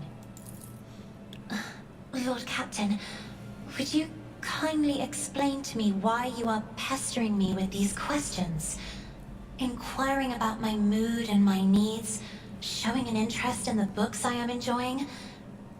You are behaving as if you possessed a shred of fellow feeling for one such as I. I beg your pardon, Lord Captain. That was no way for a navigator to conduct herself. Let's say I believe conversation reaches its natural conclusion. Now, it's indeed difficult for me to feel empathy for a mutant. That's just plain mean. Quite right, so I should ask from now on. Ask that you mind what you say from now on. I have nothing to apologize for. I'm beginning to think, Lady Cassia, that the feelings I have for you are far more complicated than common sympathy. It's a bit early for me to start hitting on her. You know, with having an extra eye and breathing slits and creepily long fingers. So I think I'll stick with you have nothing to apologize for. Human emotions are natural, be they good or bad, and it is just as natural to share them with others. Please forgive me. I cannot even understand myself right now. Your words and attention have reminded me of life on the station, of Theobald and Felek. I do not understand. They were merely the keepers of Urak 5. So why do memories of those two make me feel a strange heaviness here? She points to her At the same breastplate. time, I find myself overwhelmed with new excitement and anticipation. At last I have set foot outside my familiar walls and into a world that I have only seen before in the pages of books. Your ship alone is a treasure trove of remarkable artifacts and curiosities. And just imagine the things that await beyond, but my delight must seem childish to you, surely. In your heart, you must be finding all this quite amusing. I would not dare to make fun of a lady's feelings, especially not one who has captivated me since I first set eyes on her. That's a bit much. I would rather we find amusement elsewhere, perhaps in the privacy of my chambers. That's really too much. What I find childish is your manner of addressing me as if I were your friend. No, I understand what you're going through. My life was turned upside down not too long ago. I'm not in the habit of finding amusement at the expense of my people. Just remember to keep your emotions in check. I understand what you're going through. My own life was turned upside down not too long ago. Indeed. I did not know. That is to say, I could not have known, as it is the first time we are speaking in a circumstance so private. My word, when I found this place, it was so full of officers. Why did they all leave? If I may be so bold to presume, my subjects must have found themselves overcome by your rare beauty. Again, a bit aggressive. Is it so bad that we're enjoying each other's companies? Would you prefer to proceed straight to my chambers? I'm hitting on her again, directly. I do not tolerate idlers on the ship. My officers know it well. Perhaps the people did not wish to disturb you. Let's go with that. Or because my presence offends them. Yeah, I didn't want to say that. Then I must take my leave as well. I am due to inspect the Sanctum Navis after the communion ritual and prepare the chamber for the upcoming warp jump. Thank you for your company.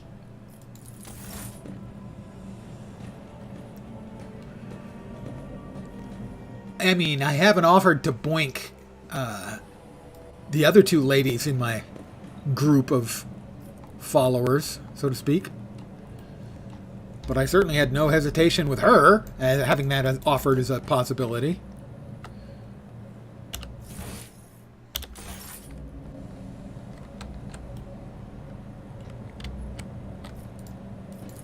Back to the bridge.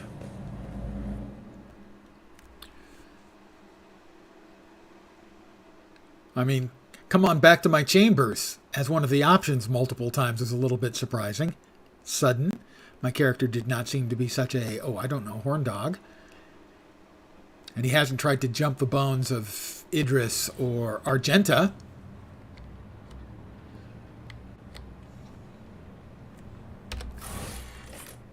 Alright, looking for trouble.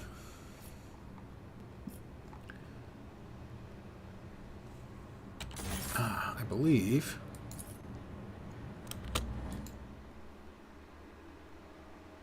What the hell? There we are. Alright. We were headed here. I wanted to scan, distribute that's pandemonium outside the bridge gate. One of the officers seems to be demanding an audience with you in person. I think I hear Master Wersarian's voice. In any case, I just wanted to warn you in advance. Boy, every time I start to get near that place, something pops up.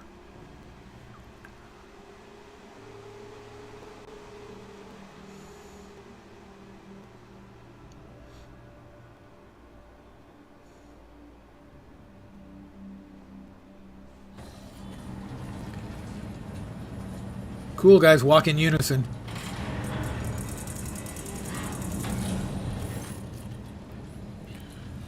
Abelard. The everyday sounds of the bridge are disrupted by voices raised in anger. Abelard's voice loudest of all. This is not the conduct of an officer. These are the antics of a highborn brat out on a lark. Explain yourself, Lieutenant. Avrilla Vent, the young woman standing before Abelard, strives with all her might not to quail under the onslaught of the superior's anger.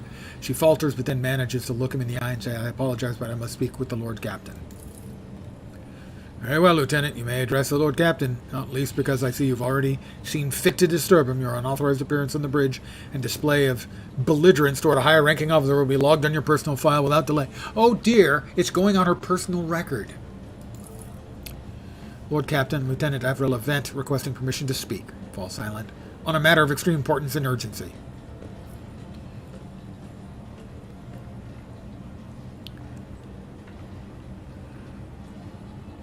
You may speak, but I want to hear a report, not a shouting match. Having two officers bickering in full view of the bridge is unacceptable. I'm sorry, my Lord Captain. I thought that drastic times called for drastic measures. This matter cannot wait. Any minute now, an assault unit will be dispatched to the lower decks on orders to crush the workers' strike by any means necessary, but I'm convinced that this step is unwarranted, and the crisis itself was provoked by the actions of one of the senior officers, almost trembling with tension as she delivers her speech. Abelard, in no hurry to intervene, lets out a skeptical huff. Avril Levent, Lord Captain, I urge you to investigate the actions of Seneschal Worsarian, and to intervene in what's happening on the lower decks, because very soon we'll have a mutiny or a massacre on our hands. She reels off the last words as though she knows them by heart. She's clearly been preparing to say this for some time. When she's finished, she casts an anxious glance at Abelard, then at you.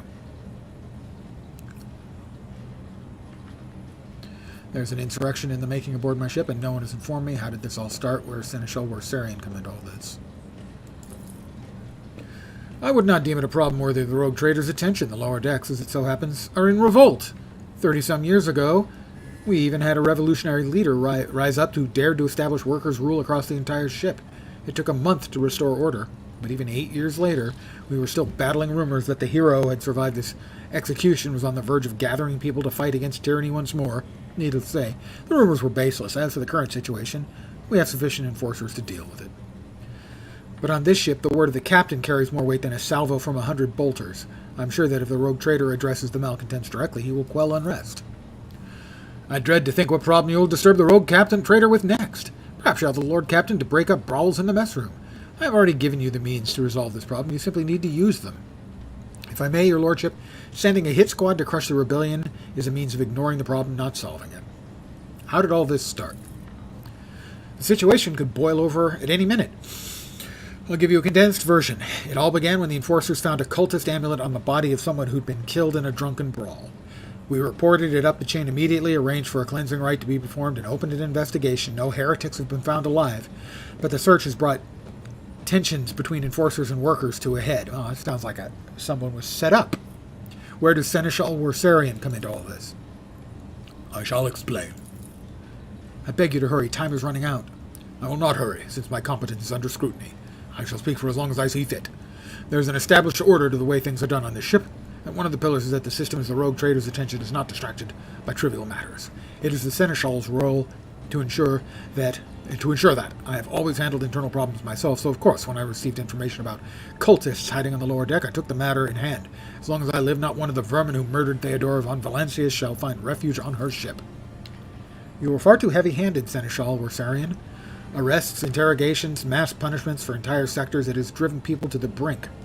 Now there is a strike on the lower decks, in Depot 4 to be precise. 3 worker clans are involved, but many more are passively supporting them. The situation could degenerate into an all-out insurrection. But when I reported my concerns, the only response I received was an order to dispatch assault units and crush the strike with maximum force. Abelard, what do you have to say about all this? I see no need to add anything. I acted within the remit of my authority, guided exclusively by the best interests of your protectorate and your personal safety. If you wish to confirm my rectitude of my actions for yourself, I have no objections.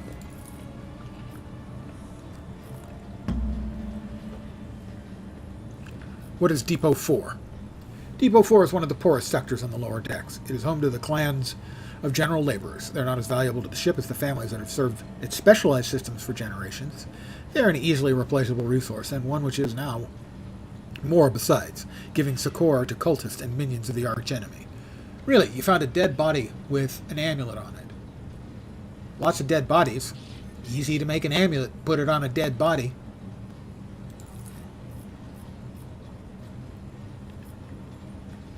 I am certain the Seneschal was acting within his authority, but I will verify the soundness of his decisions for myself. Throne preserve you, Lord Captain. Thank you for your support. An enterprise bordering on the sophomoric, but please yourself, Lord Captain. However, I categorically insist that I escort you. Choose party members. Do I get them all? Looks like I get them all. Looks like I can have up to myself and 5, and we currently have myself and 4. Everyone will come along.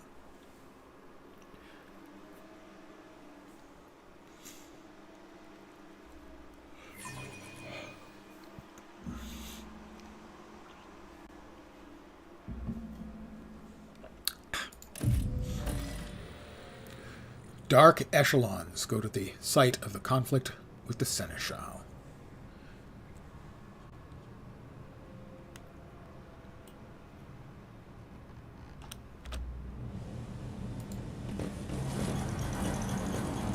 Wow, nobles from the upper decks down here with us. Hey, it's Worsarian. Take that scum. You think that's going to work? This is all his fault. Abelard reflexively wipes the sweat from his brow in a startlingly human gesture and a telling one. A rare moment where he allows his age and weariness to show through his armor-like veneer of self-assurance. The lower decks are a source of endless problems. Sometimes I dearly regret we cannot replace all the locals with servitors.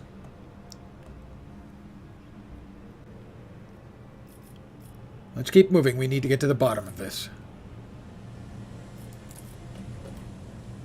Something resembling a nest made out of thermal insulation material. This must be where the workers sleep between shifts. Yeah, between shifts. Lower deck rabble, lower deck rabble. A valve. Well, I don't think we want to go randomly twisting valves.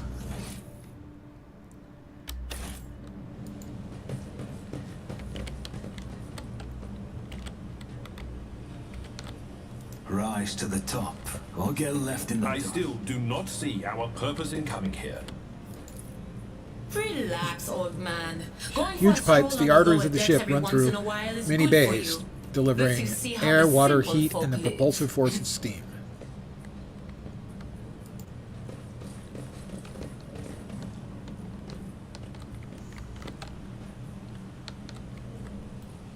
We have Avril Event and Squad Commander.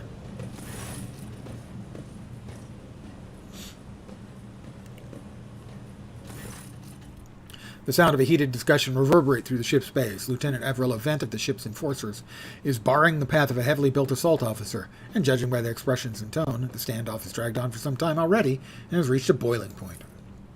I have my orders to put an end to the unrest and purge this sector. You can take your orders and shove them. This is my deck and my sector. There are only 3 people who can waltz in here without my express permission. First officer, a rogue trader, and the Emperor himself. I kind of like Avrilla.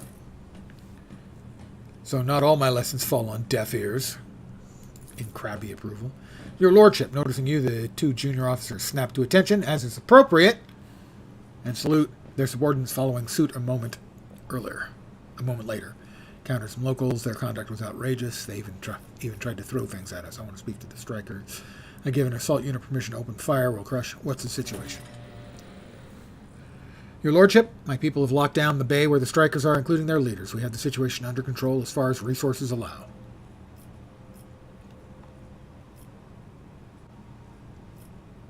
I want to speak to the strikers.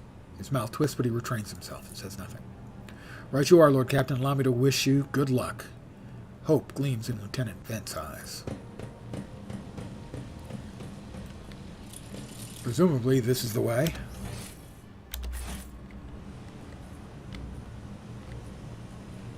See, this is one of those things. I don't know if this is the way. I assume it is. But the NPCs ran off this way. Maybe I'm supposed to go this way. But I don't know. And the map is worthless. That's the simplest change they could make, is have the map be worthwhile. And right now, it ain't. Looks like there's nothing there at all. So, over here, Squad Commander. Have I played Warhammer 40k Inquisitor Martyr? I have played it a great many times. I enjoy it a lot.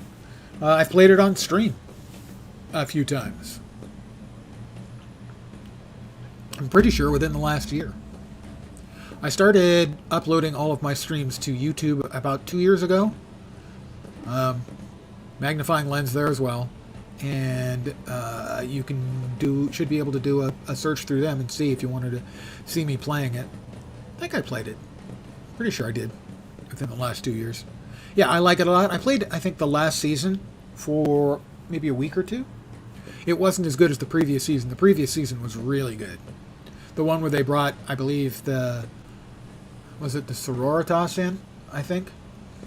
Let us not door. Wow, nobles from the upper decks down here to see us. We won't stand for it anymore. Enforcers have tormented enough. For Depot 4! A dozen pairs of eyes stare apprehensively at you. The people before you are typical inhabitants of the lower decks. You take in their simple clothing, crude weapons, and faces that display various levels of mutation, from barely discernible to the strange to the outright grotesque. Also about 40k Inquisitor Martyr or an Inquisitor Prophecy. Those are probably on sale on the Steam sale right now. A year ago, they were really cheap. It was like $5 for the entire package.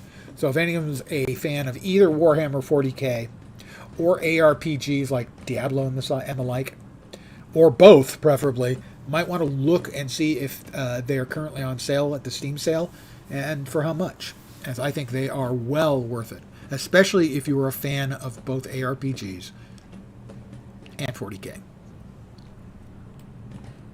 Continue. All right, a couple of them are walking up. They bow. Hey, they have some polite people. That's good.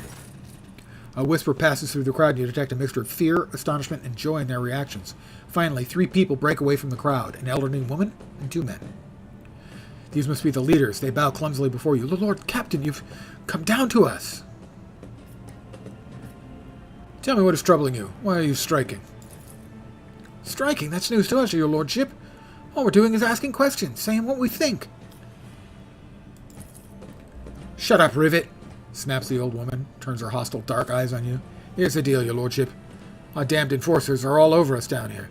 They say they're looking for cultists, one wrong word, and they're reaching for their batons. If they want to punish someone, they turn off the heating to whole bays for a week at a time, so we get sick and freeze. In my clan, 2 little ones died from inflammation in their lungs because of those enforcers. Argenta does not interrupt the workers, but you see the sadness well in her eyes. when the children's deaths are mentioned. She quietly whispers a requiem prayer and makes a sign over herself. It's all true. Vent is the only enforcer officer who stood up for us. It's clear as day who had a mother from the lower decks, and who grew up amidships and has no fellow feeling towards us. Your lordship, we're no villains here. We're honest workers, your servants. We've plotted no disorder, and we went on strike openly, and now we got guns pointed at us. All we're going to doing is asking to be allowed to work in peace without being harassed. Let's see, the persecution started apropos of nothing, you say. I was told that one of you was found in possession of a cultist amulet. That there are heretics hiding here. Abelard, anything to add? We're attacked on the way here. The persecution started apropos of nothing, you say. I was told that one of you was found in possession of a cultist amulet. And that there are heretics hiding down here. Cultist amulet? What's that? The gewgaw they found on the dead drunkard? If it was something evil or forbidden, we sure didn't know about it. The enforcers just said they were looking for heretics among us. And anyone obstructing their investigation would be punished. But how could there be heretics here? We know our own people. There have been no new faces around. Definitely not. And if there were, we'd be the first to report them. And as for this amulet, or whatever it is, they took it off a dead body. There are no cultists still breathing in our sector, that's for sure. When that fight broke out, some enterprising folks looted the bodies. The boots they came back with, nobody's ever tread these decks in boots so fine. I can tell you that. It seems to me these cultists have better commanders than us. Oh yeah, these boots were really fine. And there was no harm in taking them, right? As for the amulet, must have been pocketed by someone who didn't know any better. You don't need any amulets around here. We all worship the Emperor. And when we're working, we bow down before the machine spirits of large and small transformers and the servo mortar. Same way my grandfather was taught 100 years ago by a tech priest who came calling. Believe us, your lordship, we're people of faith. Naive children. Weren't you taught from an early age about the dangers of the archenemy's creations? Weren't you warned that any unfamiliar object could be one of them? We were told, Holy Sister, but it was long ago. The last time we saw a confessor in our sector was just after I'd had my third little one. That is regrettable, but you cannot lay the burden of leading a righteous life on the shoulders of the Holy Fathers. Who will you blame when beasts crawl out of those amulets you stole from heretics? The Holy Father who was not there, the scavenger who brought evil down on himself and his neighbors. Abelard, do you have anything to add? I authorize the use of all necessary measures to locate Chaos Worshippers hiding in the sector. The specific steps taken by the officers were not reported to me. He frowns, clearly disgruntled at having to explain himself in the workers' presence. Nevertheless, I am certain that their actions were justified. Cultists are no drunken stevedores. They are the enemy, and a threat to the ship. Neutralizing them demands decisive action. We were attacked on the way here. How do you explain that? Here's an explanation for you. The people have been pushed to their limit. Now they're lashing out, as if we don't know why these top-deck units are being sent down here. Like that one there that the lieutenant won't let past.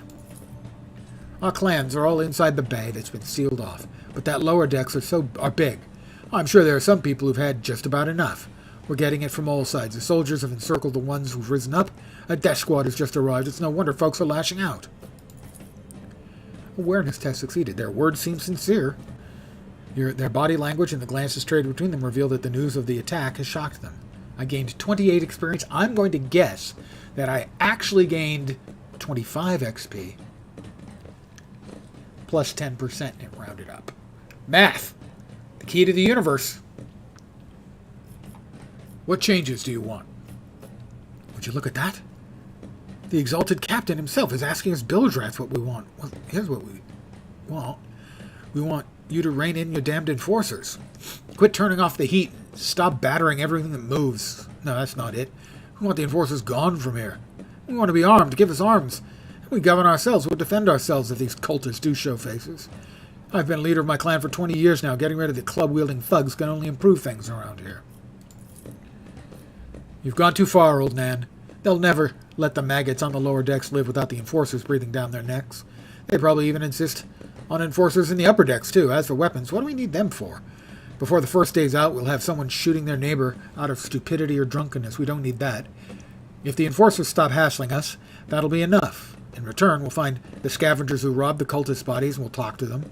One lower decker to another. If there are any more of those damned amulets about, we'll hand them over to the enforcers ourselves. You speak for yourself and your clan, and I'll speak for me and mine. I don't want empty gestures. I want real change.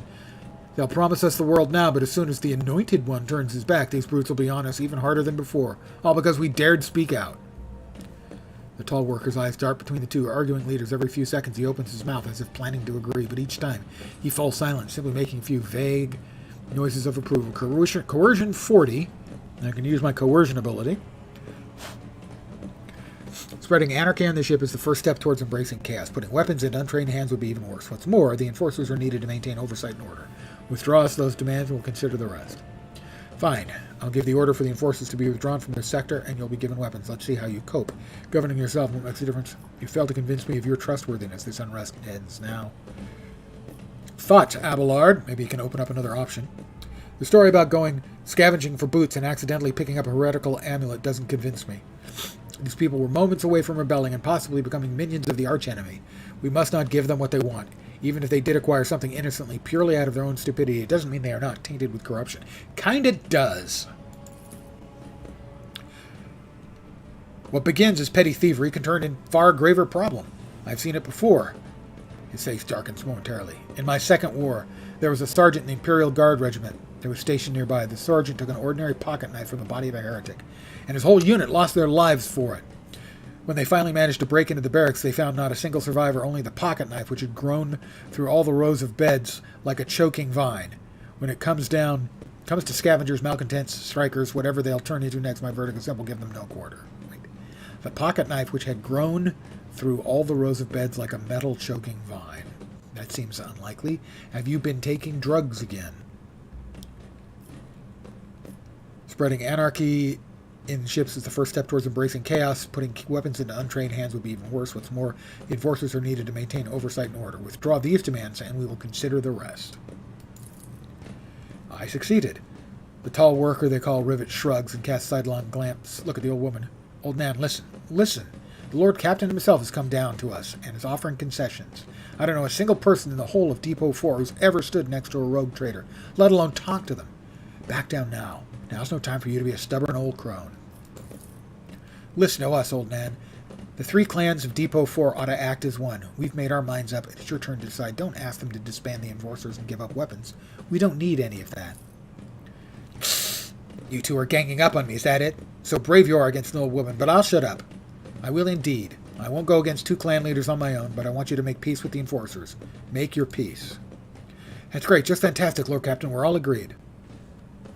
Then it's decided. The persecution will stop, and I will expect you to assist in locating any remaining amulets or weapons left by the cultists. Your lordship, thank you. You've not abandoned us lower deckers. You came yourself and settled everything. I'll tell my grandchildren about this. I'm a hero. Of course, your lordship will root out any nasty business faster than the enforcers, and we'll leave no stone unturned.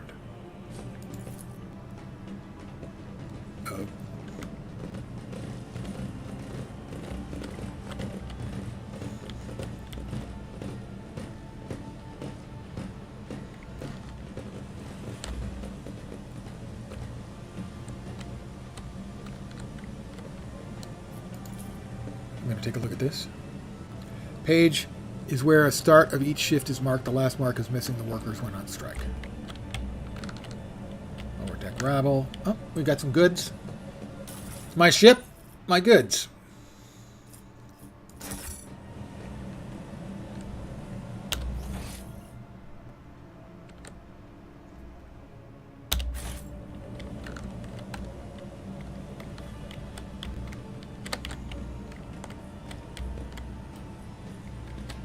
Well, presumably this takes us out.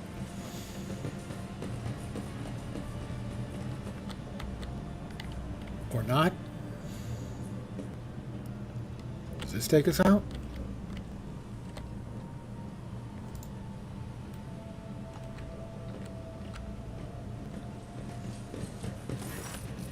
Abelard, staring unexpectedly, Abelard imperiously dismisses the unit to stand at a distance and addresses the other companions. I have an urgent matter to discuss with the Lord Captain. Please give us a moment. Well, are you pleased with your investigation, Lord Captain? You kowtowed to the disloyal rabble, you believed their lies, and showed them leniency. Next time the ship is attacked by cultists, that rabble will welcome them with open arms and allow them to wreak whatever havoc they like because they see you as a weak leader. Is that how you see your future at the helm of the Von Valencius Protectorate? Let's talk about your role in this instead. You allowed this revolt to happen. Your actions practically guaranteed it would. I would have handled the situation myself had you not decided to intervene. Remember, Lord Captain Theodora? Do you think she ever set one slippered foot on the lower decks? No, she did not. Such matters were left to myself and the junior officers, while she dedicated herself to grand designs and protectorate, as any true strategist and rogue trader ought.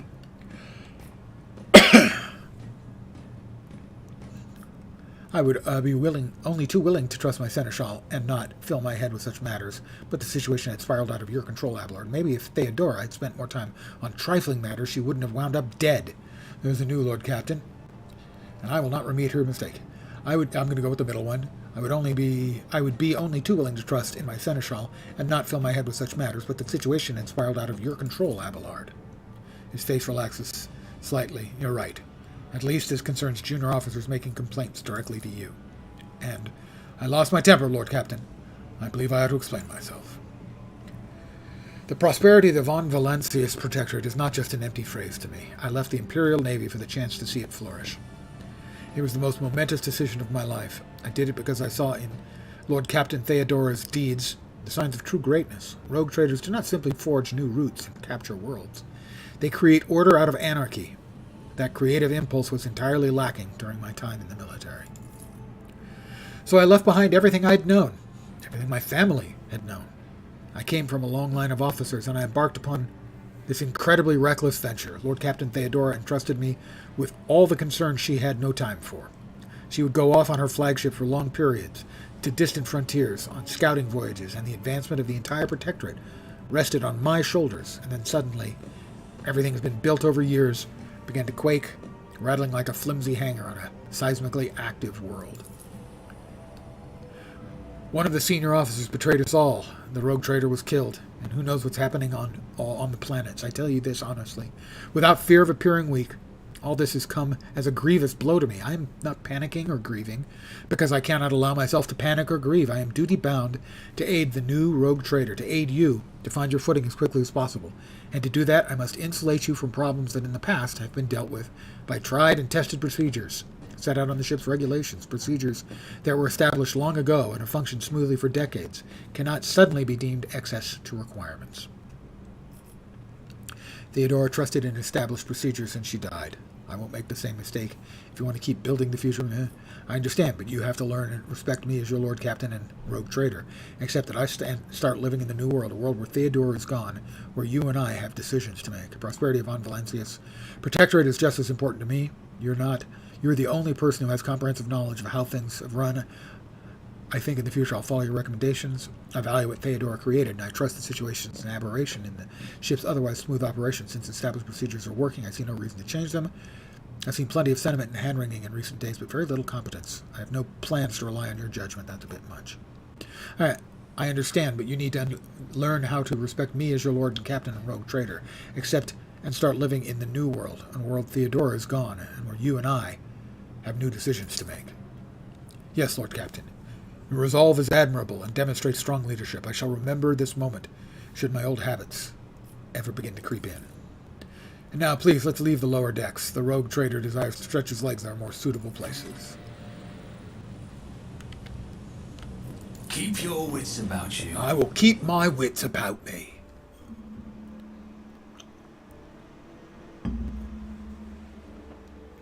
Many wits. At least half of my wits. Half-wits? Huh? Alright, we'll see if it's going to allow me to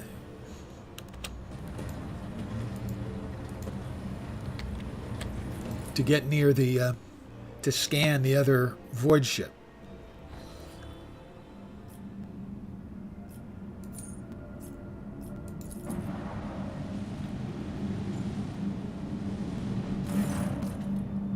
Master Helmsman Ravor, the Vox crackles to life, and Master Helmsman Ravor addresses you. What we have here, Lord Captain, it's not very noticeable, but there's a void ship sitting in the local asteroid field. It sure is quiet, like it's huddled up there on purpose. It's not like I'm surprised. The thing is more scrap heap than ship at this point. Somebody sure went to town on it. We're registering Critical damage to the hull, decompressurization of several compartments. Oh, there's incoming transmission, too. Hear us. Do not require assistance. Repeat, do not require assistance. Copy. Keep following. They'll pass us by, won't they? Or protects. Well, the Emperor protects. Lord Captain, I'm told our augurs cannot determine the allegiance of the vessel. To be brief, there's an unidentified and badly damaged vessel within an asteroid near the Ricadi Philia colony that is refusing help, which, not to put too fine a point on it, has not yet been offered to them. Raver, can we establish communication? Let the vessel identify itself. Yes, Lord Captain. The connection is established. Unknown vessel, we are receiving you. Identify yourselves. Repeat, identify yourselves. Do not tell him. We're done for. This is Thunderfang. We are merchant vessel. Do you copy? We are private merchant vessel. Merchant vessel. Of course they are. Damn my stupid head. Where did I hear that name before? Thunderfang.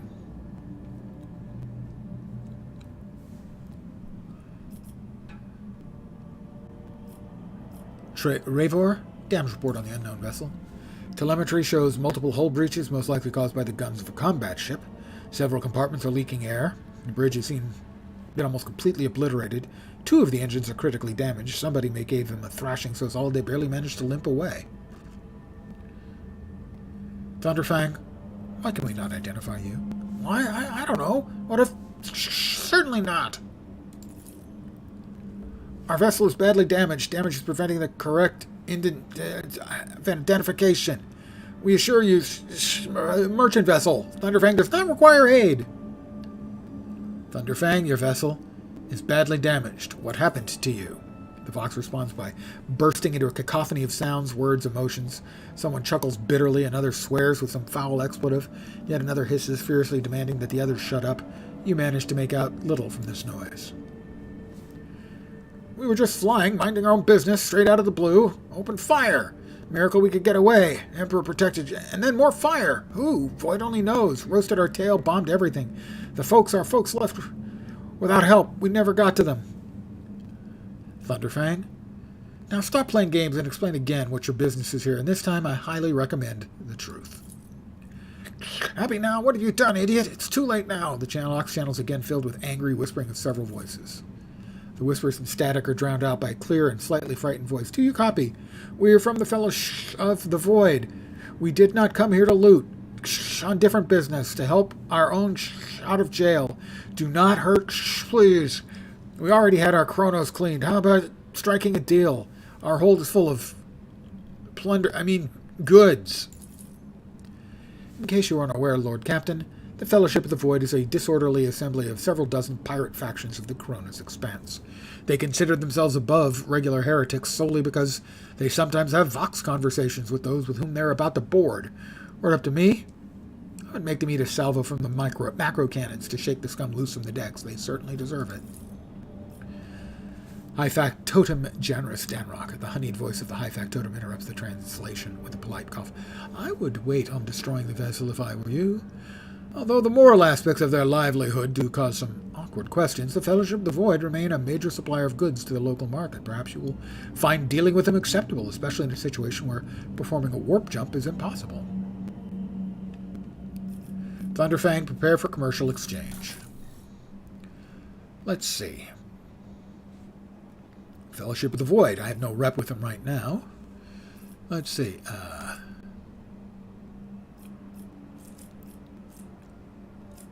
So presumably, these are the things they offer.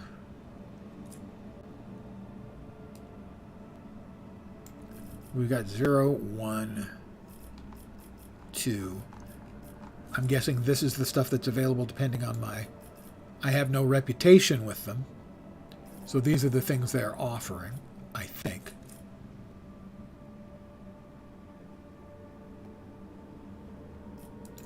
So there's my reputation.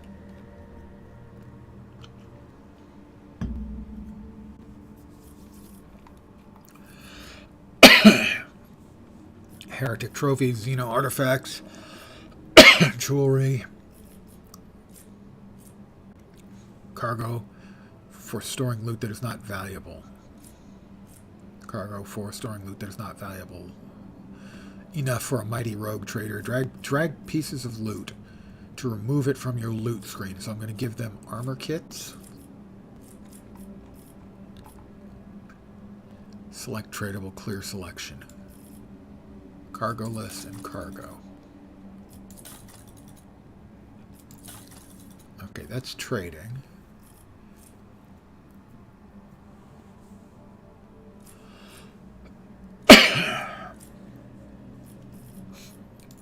Reputation.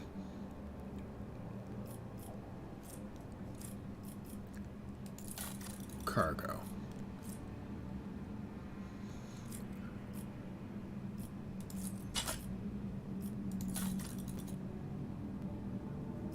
So I clicked on that and it clicked.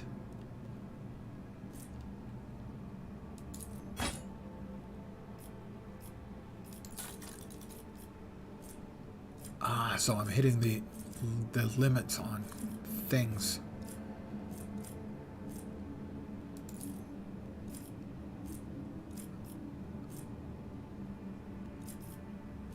Fuel. Drag pieces of loot to remove it from the loot screen.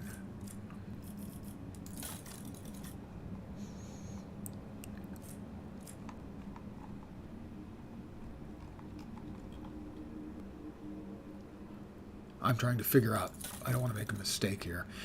It looks like a whole bunch of stuff is getting, let's clear the selection. What happened then with the guns and the axes?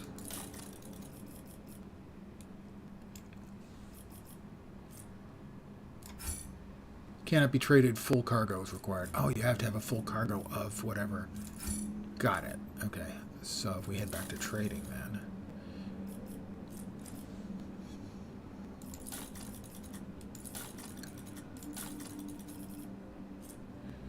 Miscellaneous.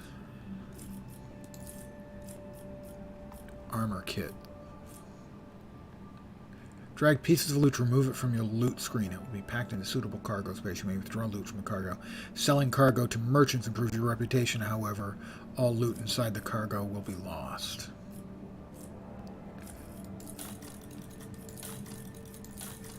Okay, so is this the stuff they're offering to us?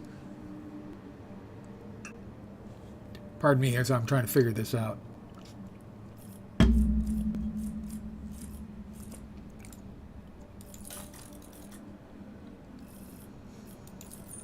Clear selection.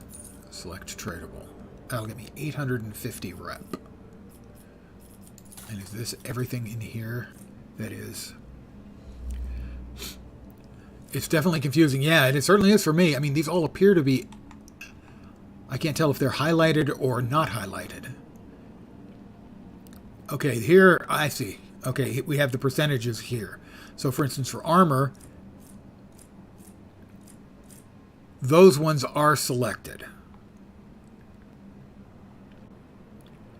And then these are selected for the miscellaneous. Okay, I see. So if I go over here now, let's clear all the selections. Right. So now we go over here to cargo and we can see the things. We have only 40% of the ranged weaponry and 81% of the melee weaponry. Right, this is the miscellaneous. Filtration plugs, wide awake pack, bottle of extravagant perfume. Okay. And then icons. Scrolls, icons.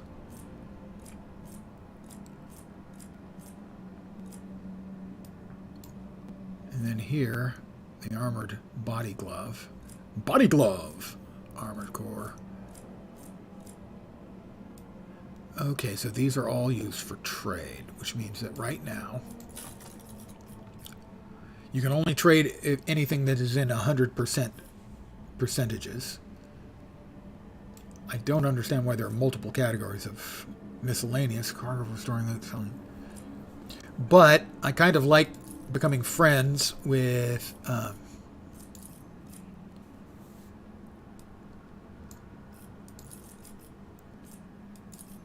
650. Fuel gets us up to 750.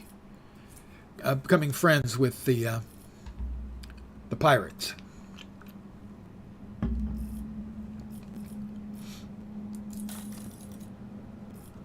And I think I'll be getting those. Yes, halfway to level 1, exactly. Oh, it all came off. I believe it was the heretic trophies, the armor kit, and the fuel. And there's halfway. And a lot of the cargo went away, as you would expect. So the only things that are still available to trade are the 2 batches of miscellaneous, and they didn't seem to be worth much at all. But I still have fuel left and heretic trophies. Just not enough to reach the 100% full thing. Alright, so I think we have finished it out.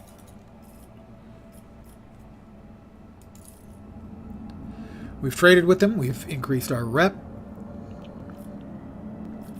So then the question is, do we want to go to the prison planet or Rykad Minoris? I think we want to save Rykad Minoris. Let's head to the prison planet.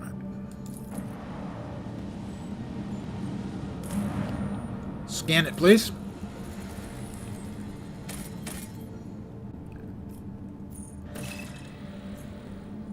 Rykadiphilia, added to the worlds of the Expanse. The Cronus Expanse is a vast region of space where you will travel between different star systems. In each system, unique events can occur. By steering your flagship toward them, you can explore planets, study anomalies, interact with other ships. To switch to the map of the entire Cronus Expanse, click on the button in the bottom right corner of the screen. Maybe later. We know where we're going. We're going to Rykadiphilia, the prison planetoid. Everybody's with me, but first, we've all got levels. All right, we'll land, and then we'll take care of our levels. Pardon me?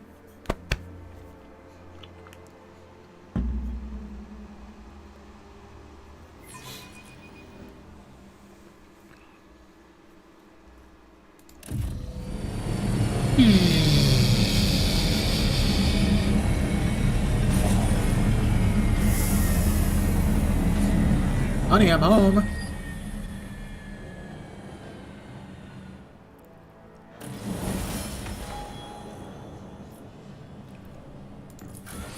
Okay,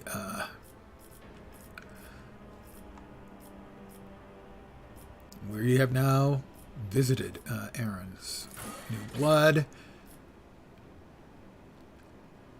on Rykad Minoris, Machine Keeper. We're trying to find the engine seer still, so we're here. Rumors, Wardens of the Expanse, no contracts, okay.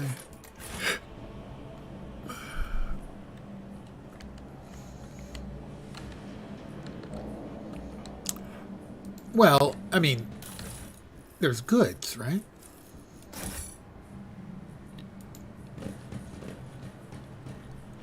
Okay, let's do our level up.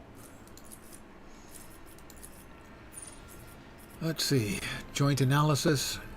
Their allies' attacks also remove exploits and deal plus int bonus damage. For the next attack against a target affected by an exploit, that target's cover efficiency will be reduced. Intimidation.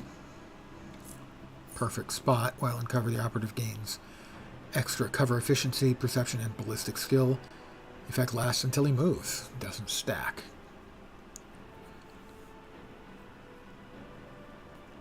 And tactical knowledge. Operative removes 1 exploit from each enemy in a 5-cell radius, and all allies gain armor at the end of combat. 4 more exploits are removed.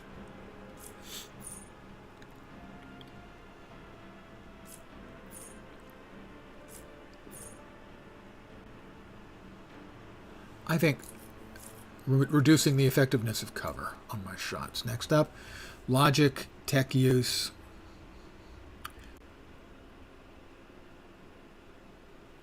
Lore, Medicaid, persuasion.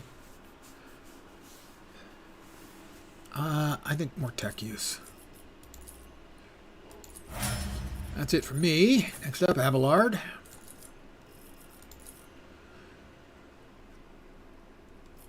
Well, toughness serves him well.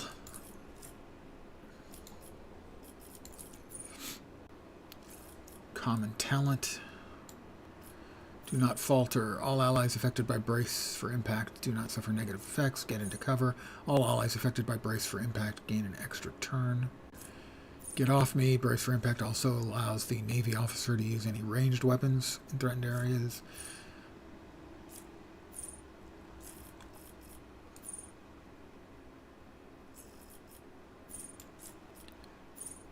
While under 40% wounds, he gains extra bonus. That's doing my part. I'm doing my part! No other character in the current party has the same archetype as this character. The first archetype ability used each combat-based character costs 1 AP less. That's pretty good. Imperial Word, plus 10 against Xenos or demonic creatures. Their allies gain half the bonuses of note. However, Imperial Ward characters are always 0.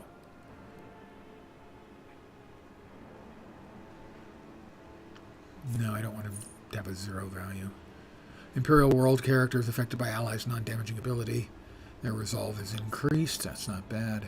All allies, including Xenos in the current party, gain plus 5 to their characteristic, as was chosen for humanity's finest. I think doing my part. I'm doing my part. Next up, Idira.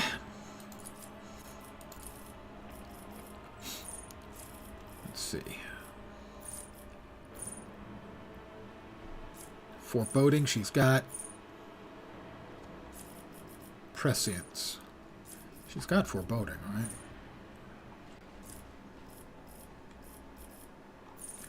Let's see. Dominate, sensory deprivation, biomancy. Biomancy? Manipulating. Biomancers can heal wounds and alter physical characteristics. Having her being a healer would be good. Pyromancer is a master of flame. A psyker able to create searing infernos. Well, I mean, who doesn't like being able to bring fire with your brain? And her awareness is high. Pardon my yawn. Awareness is high. More awareness, I think, would be good.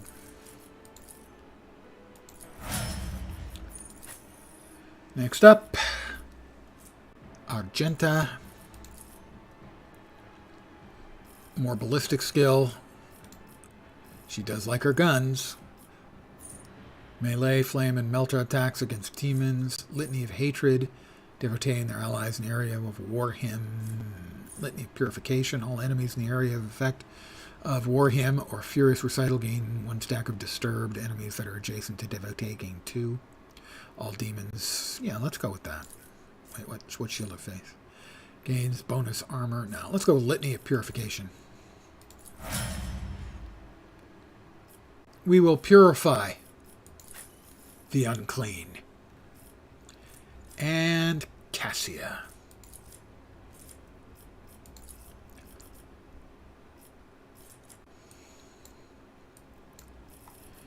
Heed my gaze. Navigator deals damage to an enemy. The enemy must pass a willpower resistance test or become immobilized.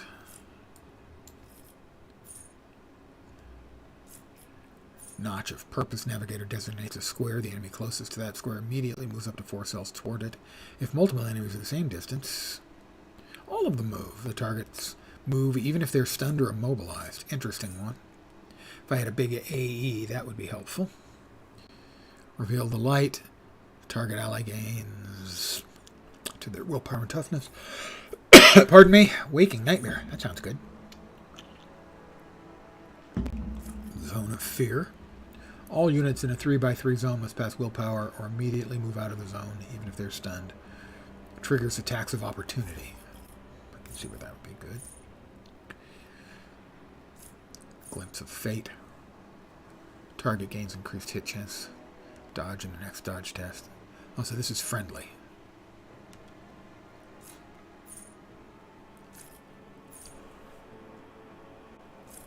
Let's go with, let's take aim.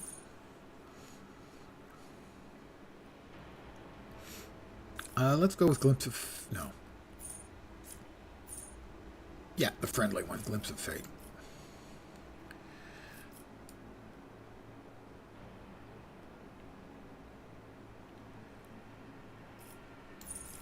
It will not die. Increases the wounds by half of the character's level. I don't think I've been using any of these common talents, really.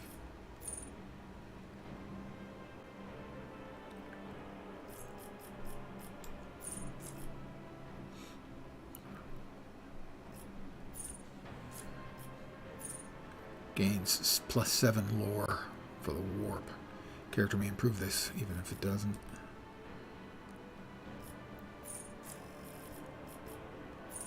Does she have any Medicae?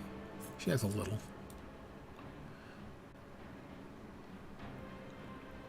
Perception, willpower.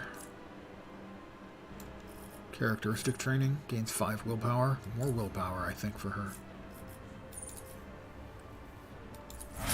Alright, we got everybody taken care of. There's our reputation. Profit factor is not yet changed.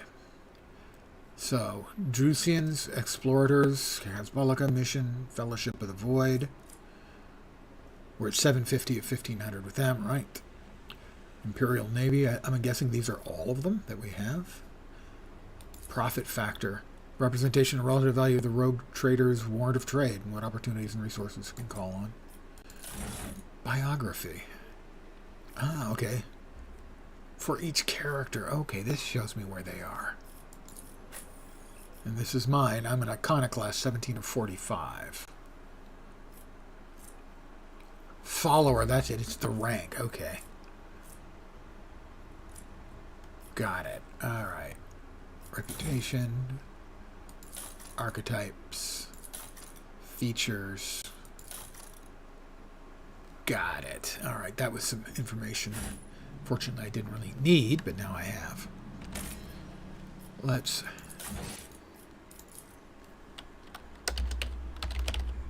Prison wallet. And I think I'm going to call it an evening here. I want to thank you guys for hanging out. I may or may not be back tomorrow at the usual... If so, it'll be at the usual time. 5 p.m. Pacific, 8 p.m. Eastern. Middle of the night in Europe. I am enjoying the game. I do have that one significant frustration with it, which is the map and how unhelpful it is. Other than that, I really, really like the game. Not that surprising. I'm big on Warhammer 40k, and it's stuffed to the brim with nifty things in Warhammer 40k verse. So, if I'm not back tomorrow, I will be back on Tuesday at the usual time. I'm definitely going to be playing more of this on stream, but I may also need to poke around a bit more in Guild Wars 2 and or Last Epoch in the coming few days as well. As always, I will put the information up on the Discord. But that's going to do it for tonight. I want to thank you guys again for hanging out. As always, it is truly appreciated.